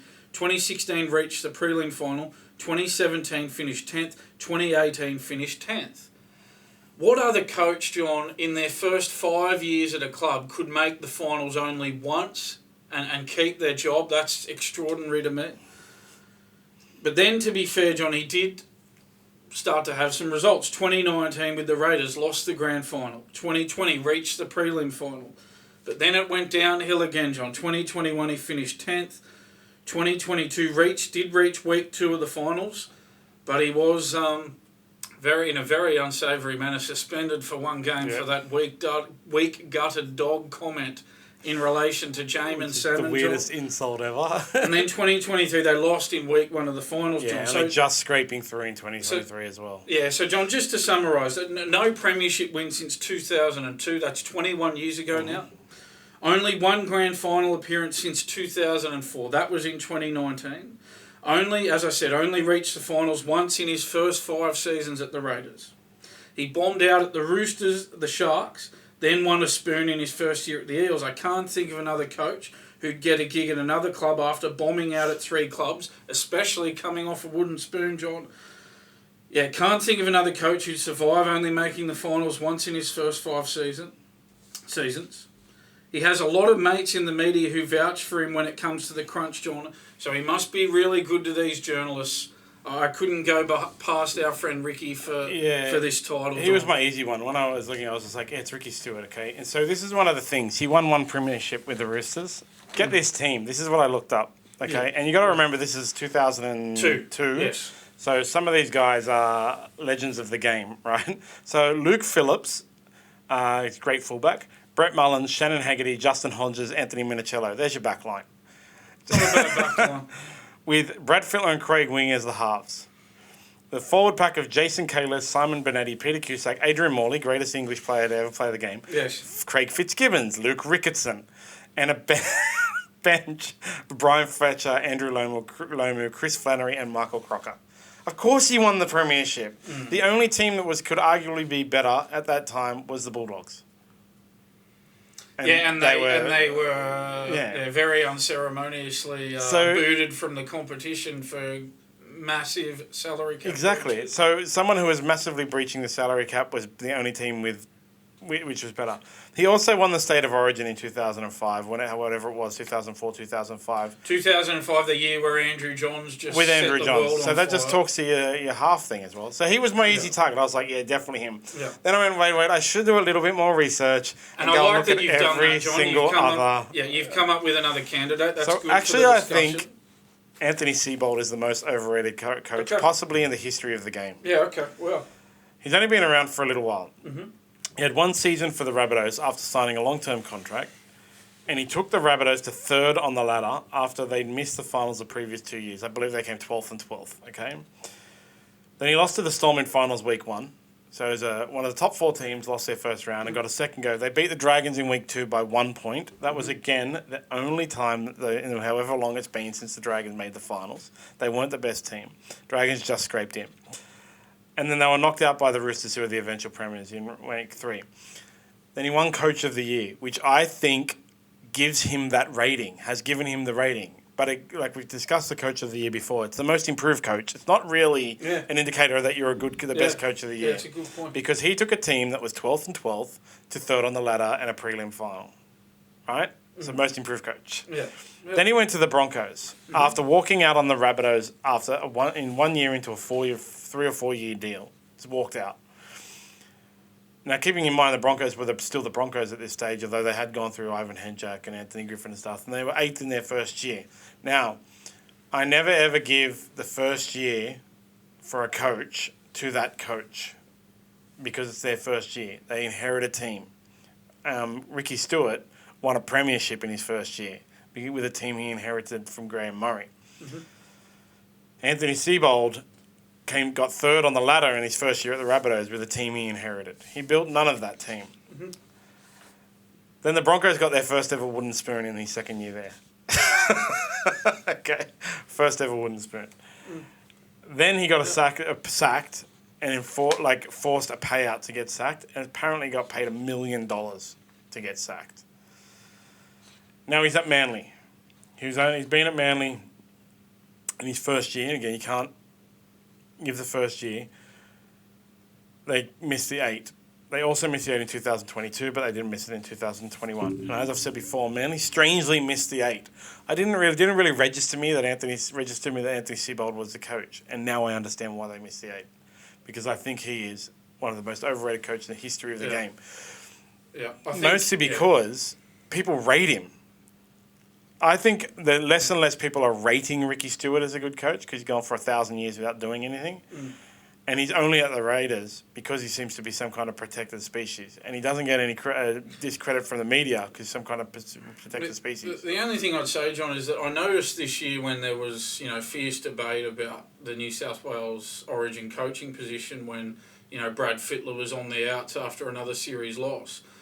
Phil Rothfield brought up Ricky Stewart as the prime candidate, John. And Ricky Stewart withdrew himself after not being offered. Yeah, so that's where I get my Ricky Stewart as most overrated coach from, John, is that we're still getting these out of nowhere for whatever reason. Oh, Ricky Stewart should replace Brad Fittler as coach. Something weird about Ricky Stewart in the media, but if you go and look at online buzz amongst fans, there's not very many people who rate Ricky Stewart as a coach. It's and true. I don't think there's enough talk about Anthony Seibold's poor record. So purely from a rating perspective, I think Anthony Seibold is the most overrated coach. And he runs on the back of that Coach of the Year award he got in his first year of the Rabbitohs in his debut year, as opposed to someone like Ricky Stewart, who, again, like I said, it was such an easy topic. Yeah. You email me and say, by the way, this is a topic. I'm like, Ricky Stewart, it's easy. Come on, man. But I went like, it can't be that easy. And I went and did a little bit of that. And so I went and looked at internet chatter and found like, there aren't many fans that actually rate. When you see a Ricky Stewart is the worst coach in the NRL post on Reddit or something like that, nobody is defending him. And it gets lots of upvotes. So I think fans agree Ricky Stewart is the most, the worst coach, most overrated coach. But media he seems to be this massively protected. Darling. He's a darling. He's a protected species in the media. He's a darling of the media.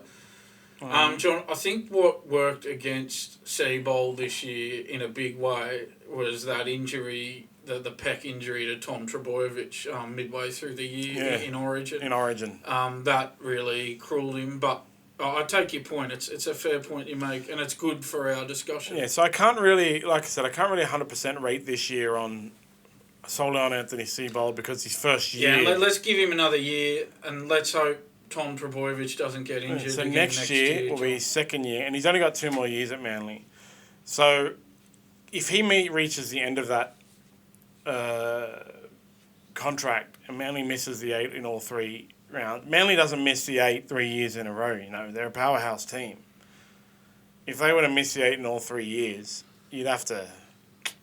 Well, it's all going to hinge, in my mind, it's all going to hinge on the fitness of Tom Trbojevic. Well, if he stays injury-free, I think they'll make the 8. If he gets injured again, I don't think they will. If Anthony Seibold is a good coach, he should have spent the last year in the off-season building to make the Manly Seagulls a more evenly distributed thing. And that's the tricky part of having so much of your money invested in a few players. That's their high-risk salary cap strategy of having a huge chunk of your cash invested in Tom Trbojevic, Jake Trbojevic and Daly Cherry Evans. Yeah. And we've talked all about the Jake Trbojevic being overpaid in order to satisfy his brother. Anyway, John, we'll see how Seibold goes next year. But Ricky Stewart will... If you were to say who is the worst coach in the NRL, I would say Ricky Stewart. Like, honestly. He's the worst coach in the NRL. I just don't know of another coach who'd go 21 years without a premiership and still... Brian Smith.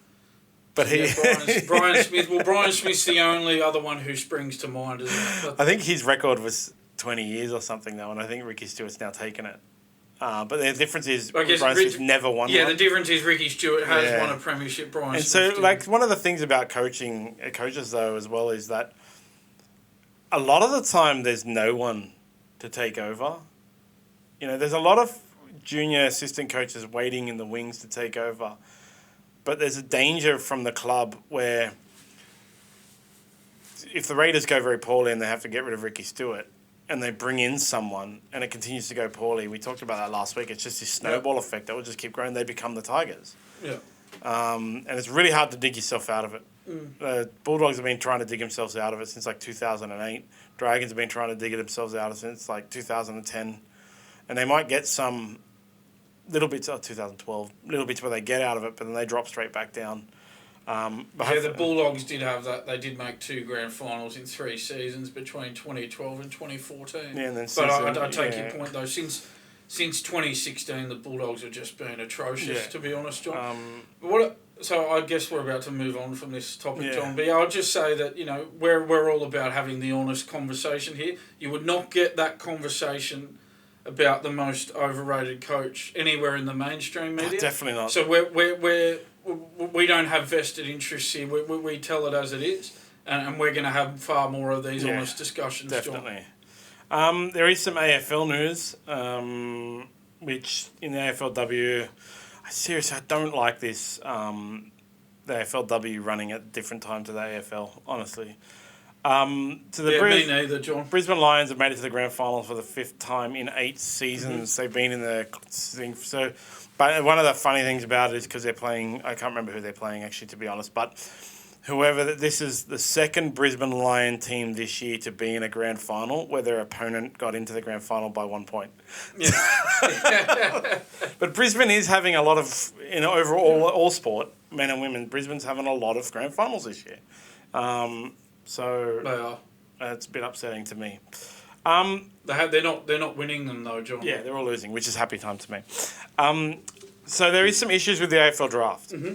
After Gold Coast, I don't really 100% understand it, but they turned 2 picks into 4. They had pick 4 and pick 22, but added 4 academy prospects in the first round because there's an exemption for them. Gold Coast, Brisbane, Sydney and GWS can match bids on academy players at any point in the draft, with the only restriction coming from their on-field performance. A team can match 1 first-round bid if they reach the preliminary finals, 2 if they reach the finals but are knocked out the first 2 weeks, and an unlimited number if they miss the finals. The rule was introduced during the Giants' period of premiership contention in the late 2010s. So these 4 teams, because they're out of Melbourne, but, isn't there a team in Adelaide?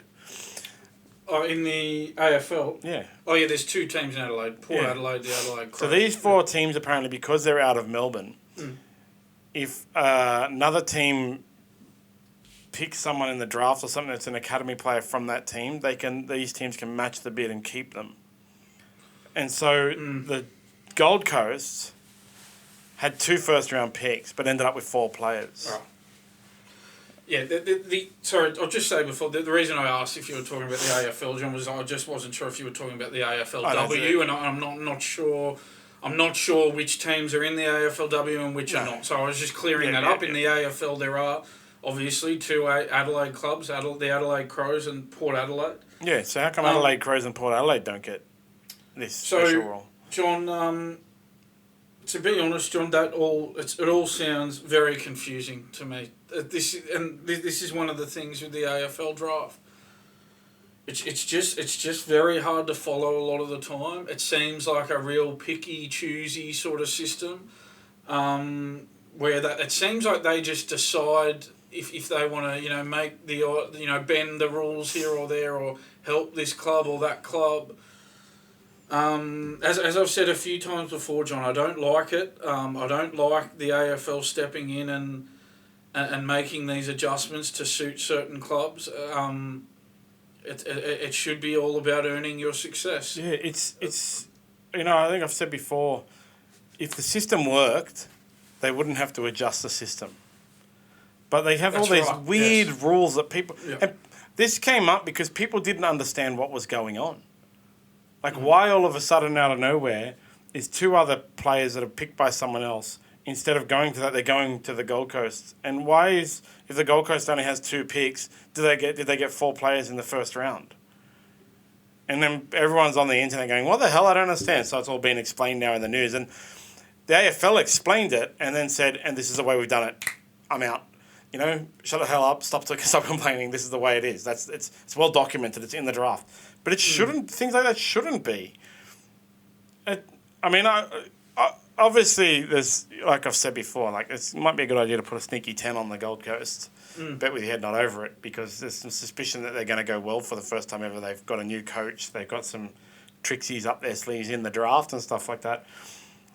But it really, really shows. People go on and on. Like, people who aren't in AFL and don't follow AFL in the media will say, the AFL's better because they have a draft. We don't have players signing for other clubs a year in advance. But then when you get really deep into the draft, it's not a perfect system. It's a really broken system. Just simply because seems to be like this, a dictator making... It reminds me of that movie, The Dictator. The AFL. He's Sacha Baron Cohen just making weird decisions. Yeah, it's a good movie, that one. Yeah, I love it. Sacha Baron Cohen, one of his best. The scene where he's trying to make the missile and he says, why isn't the missile pointy? And they say, it doesn't need to be. It's like, make it pointy. It's got to look like a missile. Apparently Elon Musk actually did that with the star thingy rockets as well. They won't point anyway. They make it pointy. Yeah. And he kept doing that. I love it. It's a great movie. But the AFL is the dictator. They make me laugh. Yeah, that's what they do, John. That's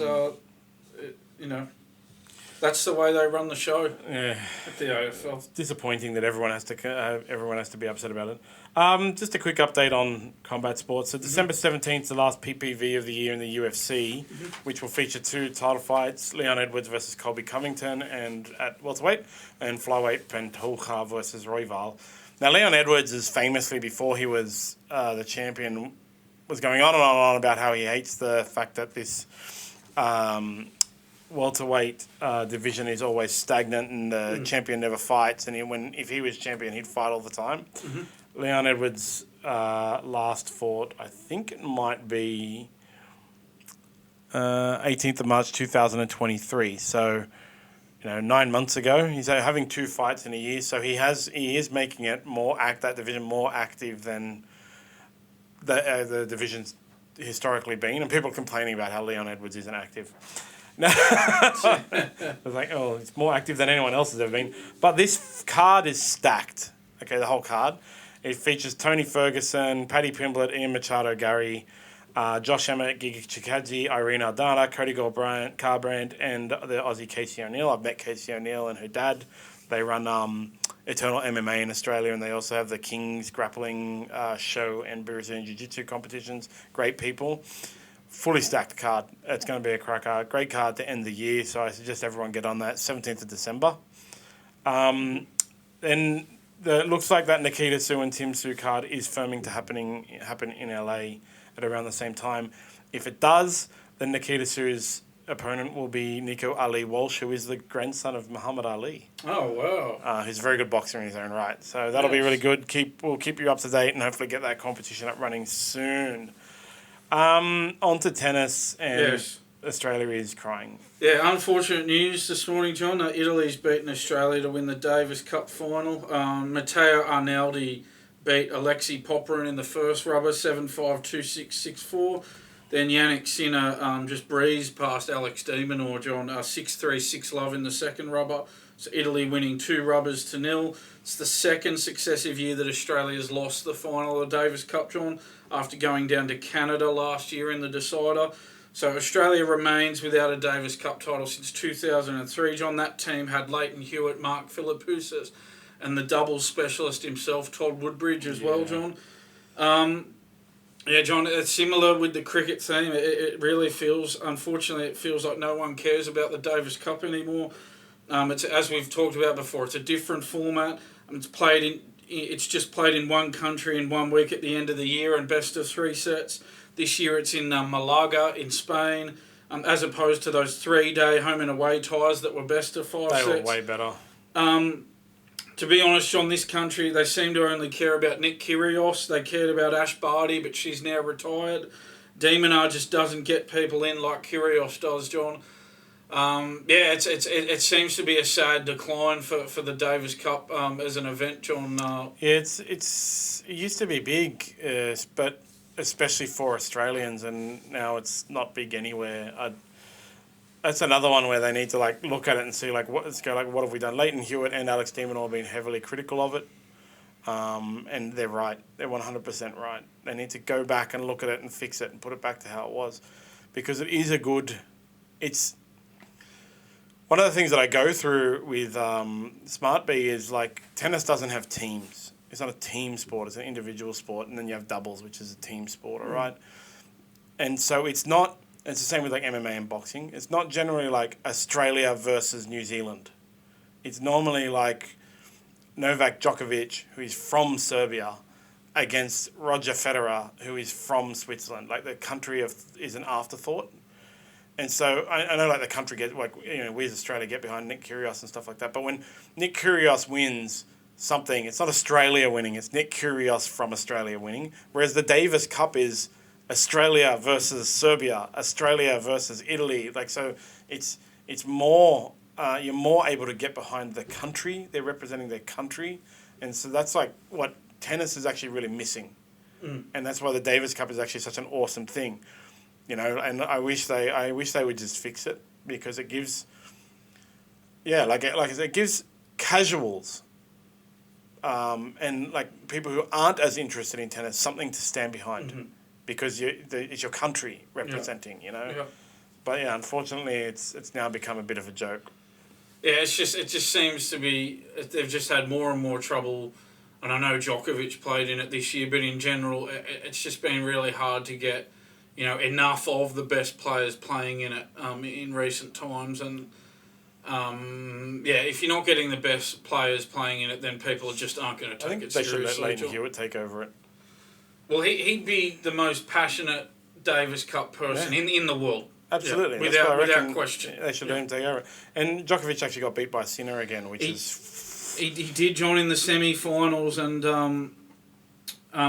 it was a great comeback by Sinner, actually. He saved 3 match points against Djokovic to come back and they won that tie, obviously, before they beat Australia in the final. So well done to Yannick Sinner. That's 2 times he's beaten Djokovic recently, yeah? Yeah. Davis Cup and the ATP World Tour Finals. But then Djokovic did get revenge against him in the ATP World Tour Finals, in the final. Well done to Sinner. Beating Djokovic twice in as many weeks is no mean feat for sure. Yeah, definitely. John, this issue with Djokovic taking the bait of the crowd, it's come up again. That the crowd were obviously jeering him and he's reacted. He did the whole, come on, give it to me, come on. It's getting too easy to get under his skin, John. And the problem is he's reacting. If they see that he's reacting, well, what are they going to do, John? They're going to keep doing it. Yeah, you notice when he reacts, he loses as well. It's like the crowd is losing it for him, because it was when he played Sinner last time and did the conducting, he lost that match.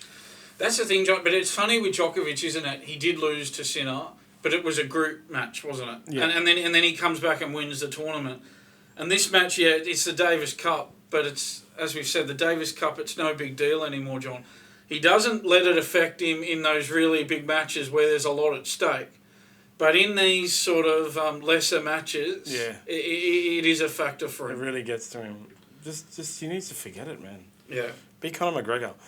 Yeah. Everybody should channel Conor McGregor when they're not liked. Channel Conor McGregor. Conor McGregor and Ted Lasso. 10-second memory of a goldfish. I think is that all the tennis for the... No, there's some... Yeah, I think it is. There's some warm-ups in January, yeah? Yeah, so we'll get into the Australian Open... sort of lead-in tournaments towards the very end of December and early January, John. So that's about it for 2023 in the tennis calendar. So in other sports, the ADCC Asia and Oceania trials were Saturday, and we are sponsoring the Subversion event in which some of these people will be featured. It actually all went as expected. All the favourites basically won, except in the under-66 division. Now, there's a guy out of Sydney West, Baby Dave Stolescu. Sorry, Baby Dave, I don't know how to pronounce your name. They call him the Dirty Gypsy. So he was expected to win the under-66 division, and in the prelims, he went up against his teammate Ethan Thomas, and Ethan Thomas actually ended up beating him. And so Dave actually ended up coming third. That's his second time in 2 trials that he's been knocked out of the trial by a teammate.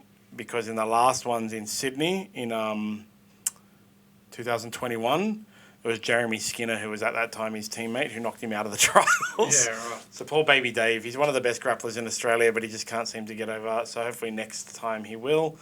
Josh Saunders won over 99 as expected, and he'll be featured at Subversion against Bob Frias, who's the previous trials winner, but this year came second. It'll be a great ADCC next year. Adelpha Honorino from Perth, she also won again, so this will be a second appearance at ADCC next year. It was a great time. Other sports news, though, rugby, the gift that keeps on giving. I've got the rugby jersey jumper on today. It's, our best friend Hamish McLennan, the greatest and best CEO in sport, Australian sports history, has come out and believes... So he's copped a lot of criticism for the Joseph Suaalii signing after he's been fired. and he reckons he's trying to justify and say it's generated $50 million in publicity for rugby. So, John, how would he... You often see that. You see, this player's probably generated this amount in publicity. How do you think that would sort of be quantified? With bullshit. You know how much... people don't really understand how much $50 million in publicity is. So when they say stupid stuff like this, it's beyond ridiculous, right? Now, $50 million to sponsor a television show, for example, is like $1 million. Do you think the signing of Joseph Suwali'i has generated enough to be compared to sponsoring 50 primetime television shows? No. I think for a full page ad in the Sydney Morning Herald is $55,000, something like that. Yeah. Do you think it's generated enough for like 1,000 full page ads? For me, John, again, you're far more of an expert in this area than me, but for me, these rugby union signings of high-profile rugby league players, it seems to be the newspaper where it makes some sort of an impact. They get more inches in the newspaper, more so than more coverage on TV or the radio. It's the newspaper where this makes an impact. The problem is, though, that the newspapers, they're just dying, John. They're getting smaller and smaller. You compare the Herald, 15 years ago with the Herald now, and it's probably about a quarter of the size, John. You've only got sort of 6 or 8 pages in the sports section. And the Telegraph's not much better, yep. John, that's for sure. So, maybe the odd article here or there more in 2 newspapers that are fast on the decline. And when I say that, I mean the print version of the newspaper. Yeah. That doesn't really equate to $50 million to me, John. $50 million is a lot of money in advertising. Yeah. I'd be interested to know, we talked about before, the TV deal for the Rugby Union was $110 million over 2 years or something like that. That should give you an indication of what their marketing budget is, because marketing budget is generally around 50% of a company cost. So is he trying to say that $5 million investment in Joseph Suwali'i generated all of Rugby Union, more than all of Rugby Union's marketing?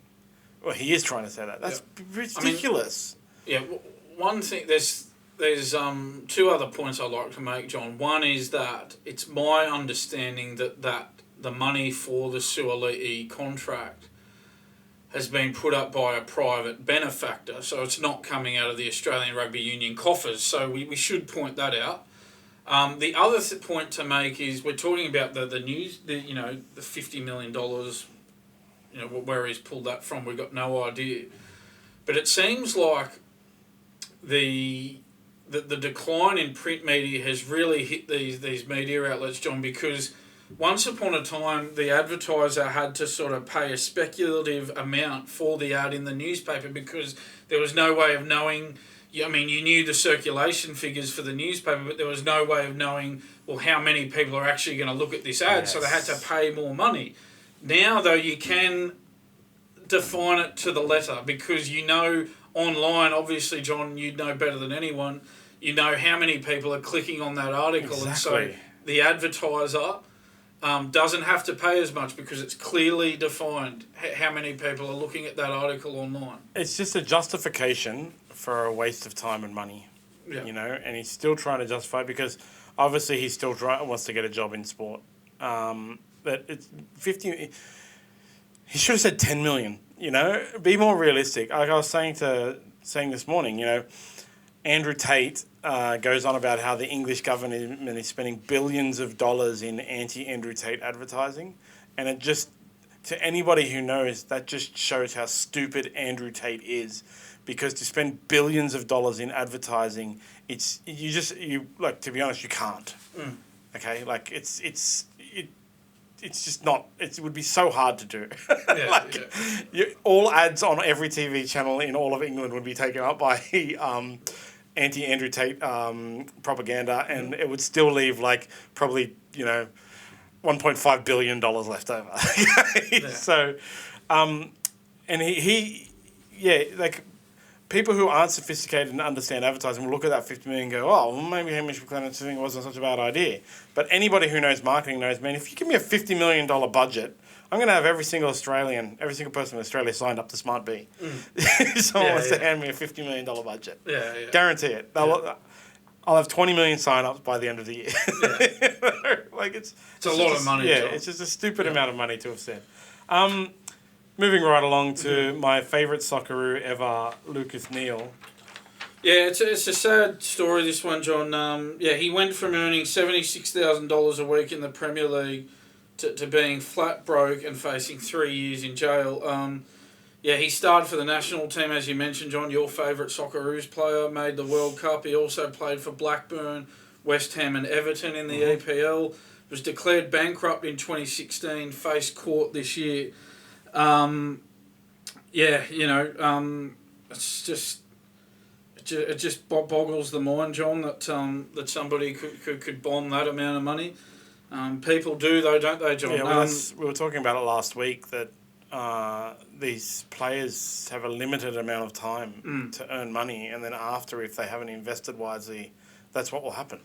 Yeah, and he said, he's quoted as saying, it was the realisation that after 20 years of a football career and all this hard work, I've got nothing to show for it. I felt like I didn't protect my family, and that hurts. I let my family down. Yeah, very sad story, John. He was declared bankrupt just 2 years later after reportedly earning close to $40 million in his career. A series of investments apparently went bad for him, John. I think he faced jail time, but I think he avoided jail, John. But that's very sad. It comes down to these guys need to be taken care of during their career, because they earn a whole bunch of money when they're young. And you give a young person a whole bunch of money, they're just going to spend a whole bunch of money. They need, and it's hard to be.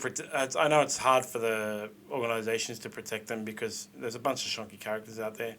But you look at someone like Mark Gasnier, the reason he left the Dragons was because there was a bunch of third-party investments that didn't come through, third-party sponsorships that didn't come through, and then apparently he did an investment that lost a lot of money for quite a few rugby league players. Mm-hmm. And it's I never thought it was bad that he left, because what he actually did then was he went and played French rugby to earn extra money to make up for the money that he had lost, because he knew his career was short. That was he did what he had to do, because he knew that I've only got 5, 6, 7 more years in this, and then I'm not going to earn any more money. I've lost a whole bunch of money on investments, so I got to go. And that's based on good financial advice that he received, which again, that kind of stuff is organised by the NRL and the clubs now, with quality. But in sports where organisations don't do this for their players, it's more likely that they will have these kind of issues. Yeah, you'd have to think, John, and I'm no expert, obviously, but you have to think, you put your money into property, that's... Yeah, just in the bank. I mean, it's... That's something because what tends to happen is these guys are young, they get heaps of money, and then somebody comes along and talks in their ear about the investment they have, and they don't have the knowledge or understanding to go, is this a good investment? And I know there are some NRL clubs and NRL, AFL and stuff like that in Australia that will provide financial advice. So if someone comes along to a player and says, I've got this awesome investment, and even though you don't know him, it sounds really good.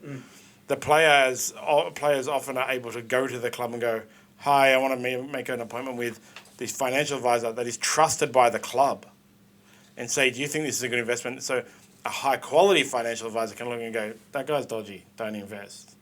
But unless the organisations are providing this, and it's very evident in boxing, because boxing doesn't have organisations that take care of their fighters. Like in boxing, there's a bunch of organisations, and the fighters just fly between the different organisations to win 7 world titles and all that kind of stuff. There is no one looking after them. So when you hire a financial manager, you just have to trust it is. But you have no one there to say, hey, that's actually not a good financial manager. And it happens with everyone. Like if you listen to Jewel, the singer on Joe Rogan, she talks about how her mum was her financial manager and embezzled $140 million off her. It's an insane amount of money. It can happen to anyone. But what I'm saying is Lucas Neal, obviously didn't have any of that support from the organisation to go, what are you investing in, man? Like, let's have a look. And he just has to trust that he's making the right decisions with no knowledge. But if you have a club or an organisation that says, this is a financial advisor that is trusted by the club, trusted by the organisation, Yes. has a track record with other people in the club, before you make any investment, guys, bring it to them. It's a free service. We pay them. Bring it to them, and they'll tell you, like, that guy's dodgy. This thing is not a good thing to invest in. And they're more prone, because if they don't have it, they're more prone to lose all their money. Yeah. These players need to be careful, don't they, John? Yeah, 100%. They talk about with Jared Hayne, like, that was the problem with Jared Hayne when he went off the rails when he was younger. Because he went from being like a teenager, I think he debuted at like 17 or whatever, scored 11 tries in 4 games. 2006 he debuted, yeah. Dally M Rookie of the Year. Yeah, he would have been a teenager. Went from like the minor contract, like an NYC contract, to $600,000 a season. And without anyone to sit there and go, hey man, you're a kid, you don't know how to spend money. Like, just calm down, let's get your investments all set and stuff like that. You just wish they would all provide things like that. Don't give a kid $600,000 a year. No.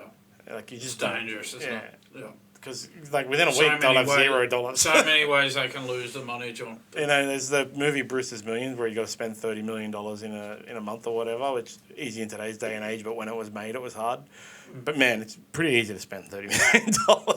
Like, it doesn't sound like it, but it's pretty easy to waste it. And boxers like Floyd Mayweather can tell you.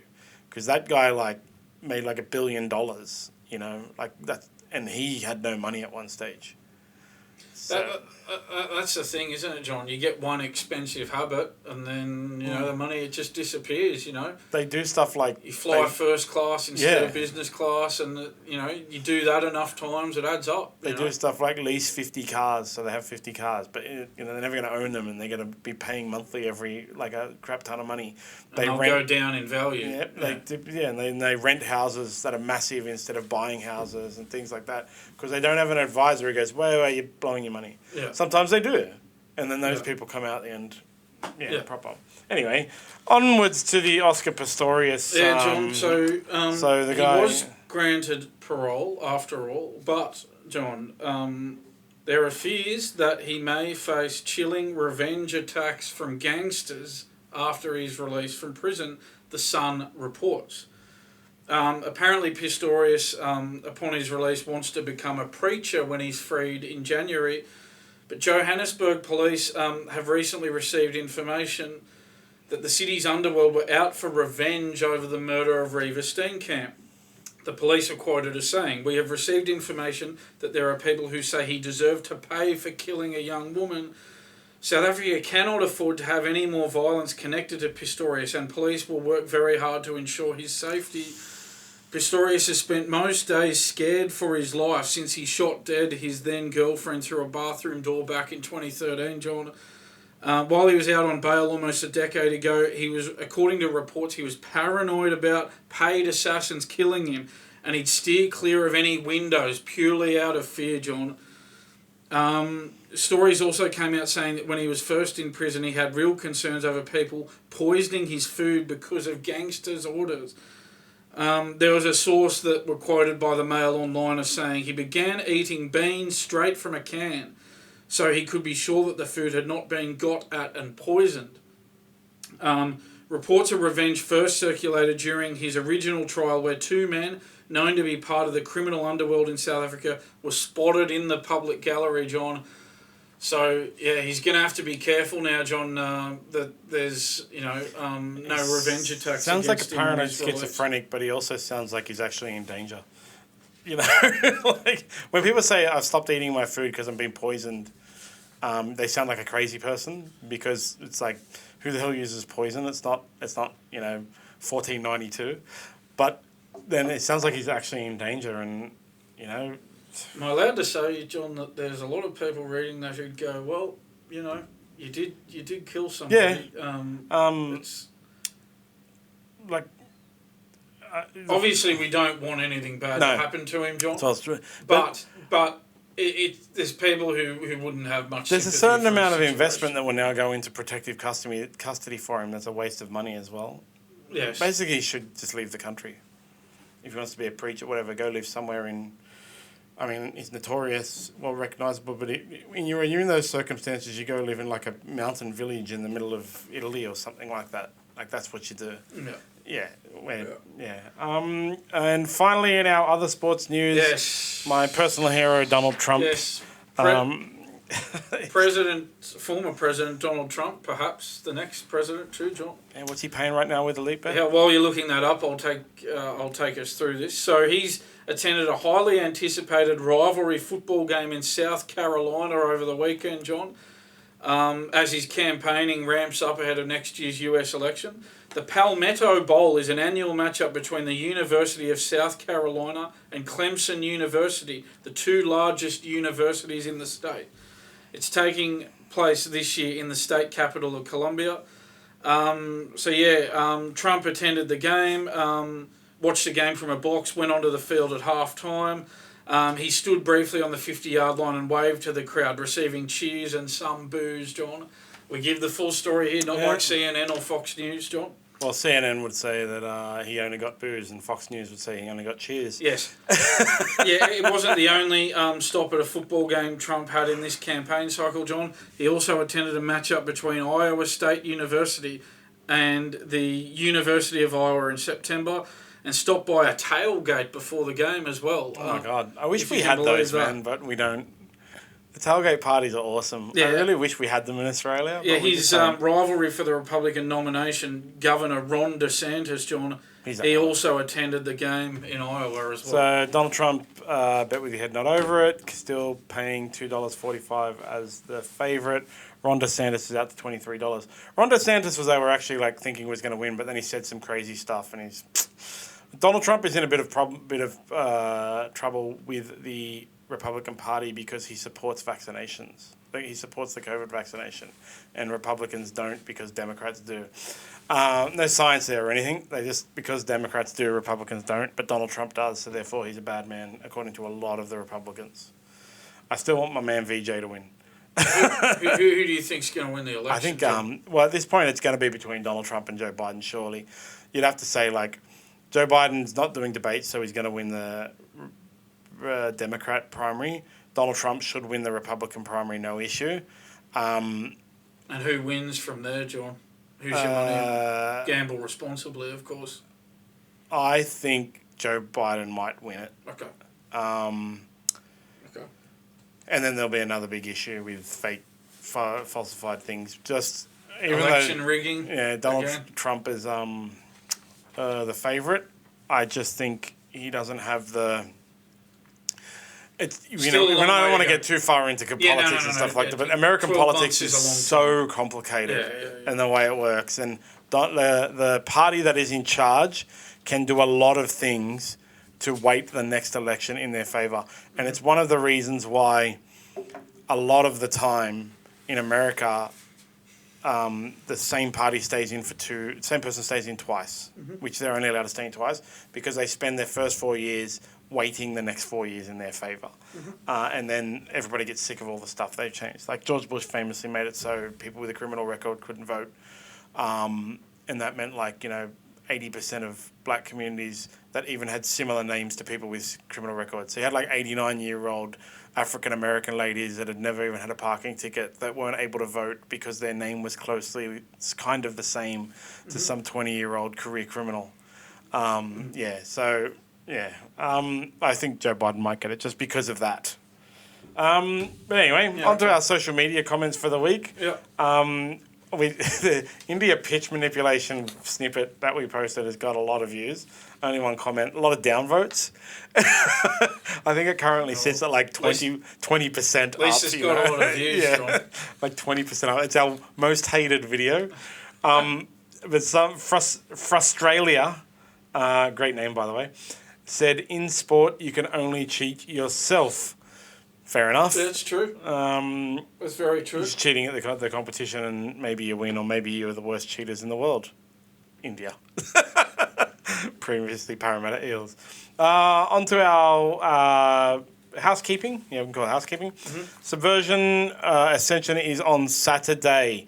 So there will be ADCC trials winner Josh Saunders going up against Bob Frias for the heavyweight belt. It's the first belt. That will be a cracker of a match. Both of them love the stand-up wrestling. Both of them are super exciting fighters. It's going to be really just high intensity, I'm sure. There'll also be Ali Al-Kir, who performed really well in the trials. Got knocked out by eventual winner, I believe, Ethan Thomas in his division, against Talazan Suarez, who's a multi-time world champion. That match will be fire as well. Ali has a really good guard passing, as does Talazan. So it'll be interesting to see who gets to their guard and what they have to do. They'll spend their time defending. Yep. There is also a competition with Subversion right now. Finishes in February, I believe. Around February. That is sign up to SmartB and tick Subversion is how you heard about us, and you're going to draw to win 2 tickets to the first Subversion event in 2024. We also have the corporate box competition. Awesome. Sign up to SmartB and subscribe to our YouTube. Yeah. Yes, definitely subscribe to our YouTube. Yep. Sign up to SmartB.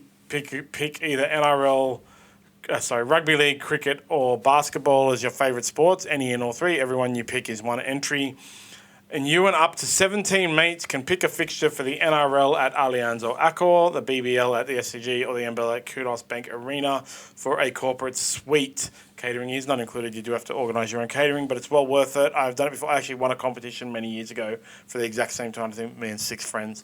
It was an awesome time out. Corporate suites are another thing entirely if you've never been there. It's a great day, and as I said, NRL, BBL, or NBL, all three of those will be cracker. Don't forget to listen to Club Prairie Fire. They are going to be kicking off their BBL season next week. They just posted another one last. Their World Cup rap was awesome. I listened to the whole thing. It was great. And don't forget to follow SmartB app on all social media and like and subscribe to us on YouTube.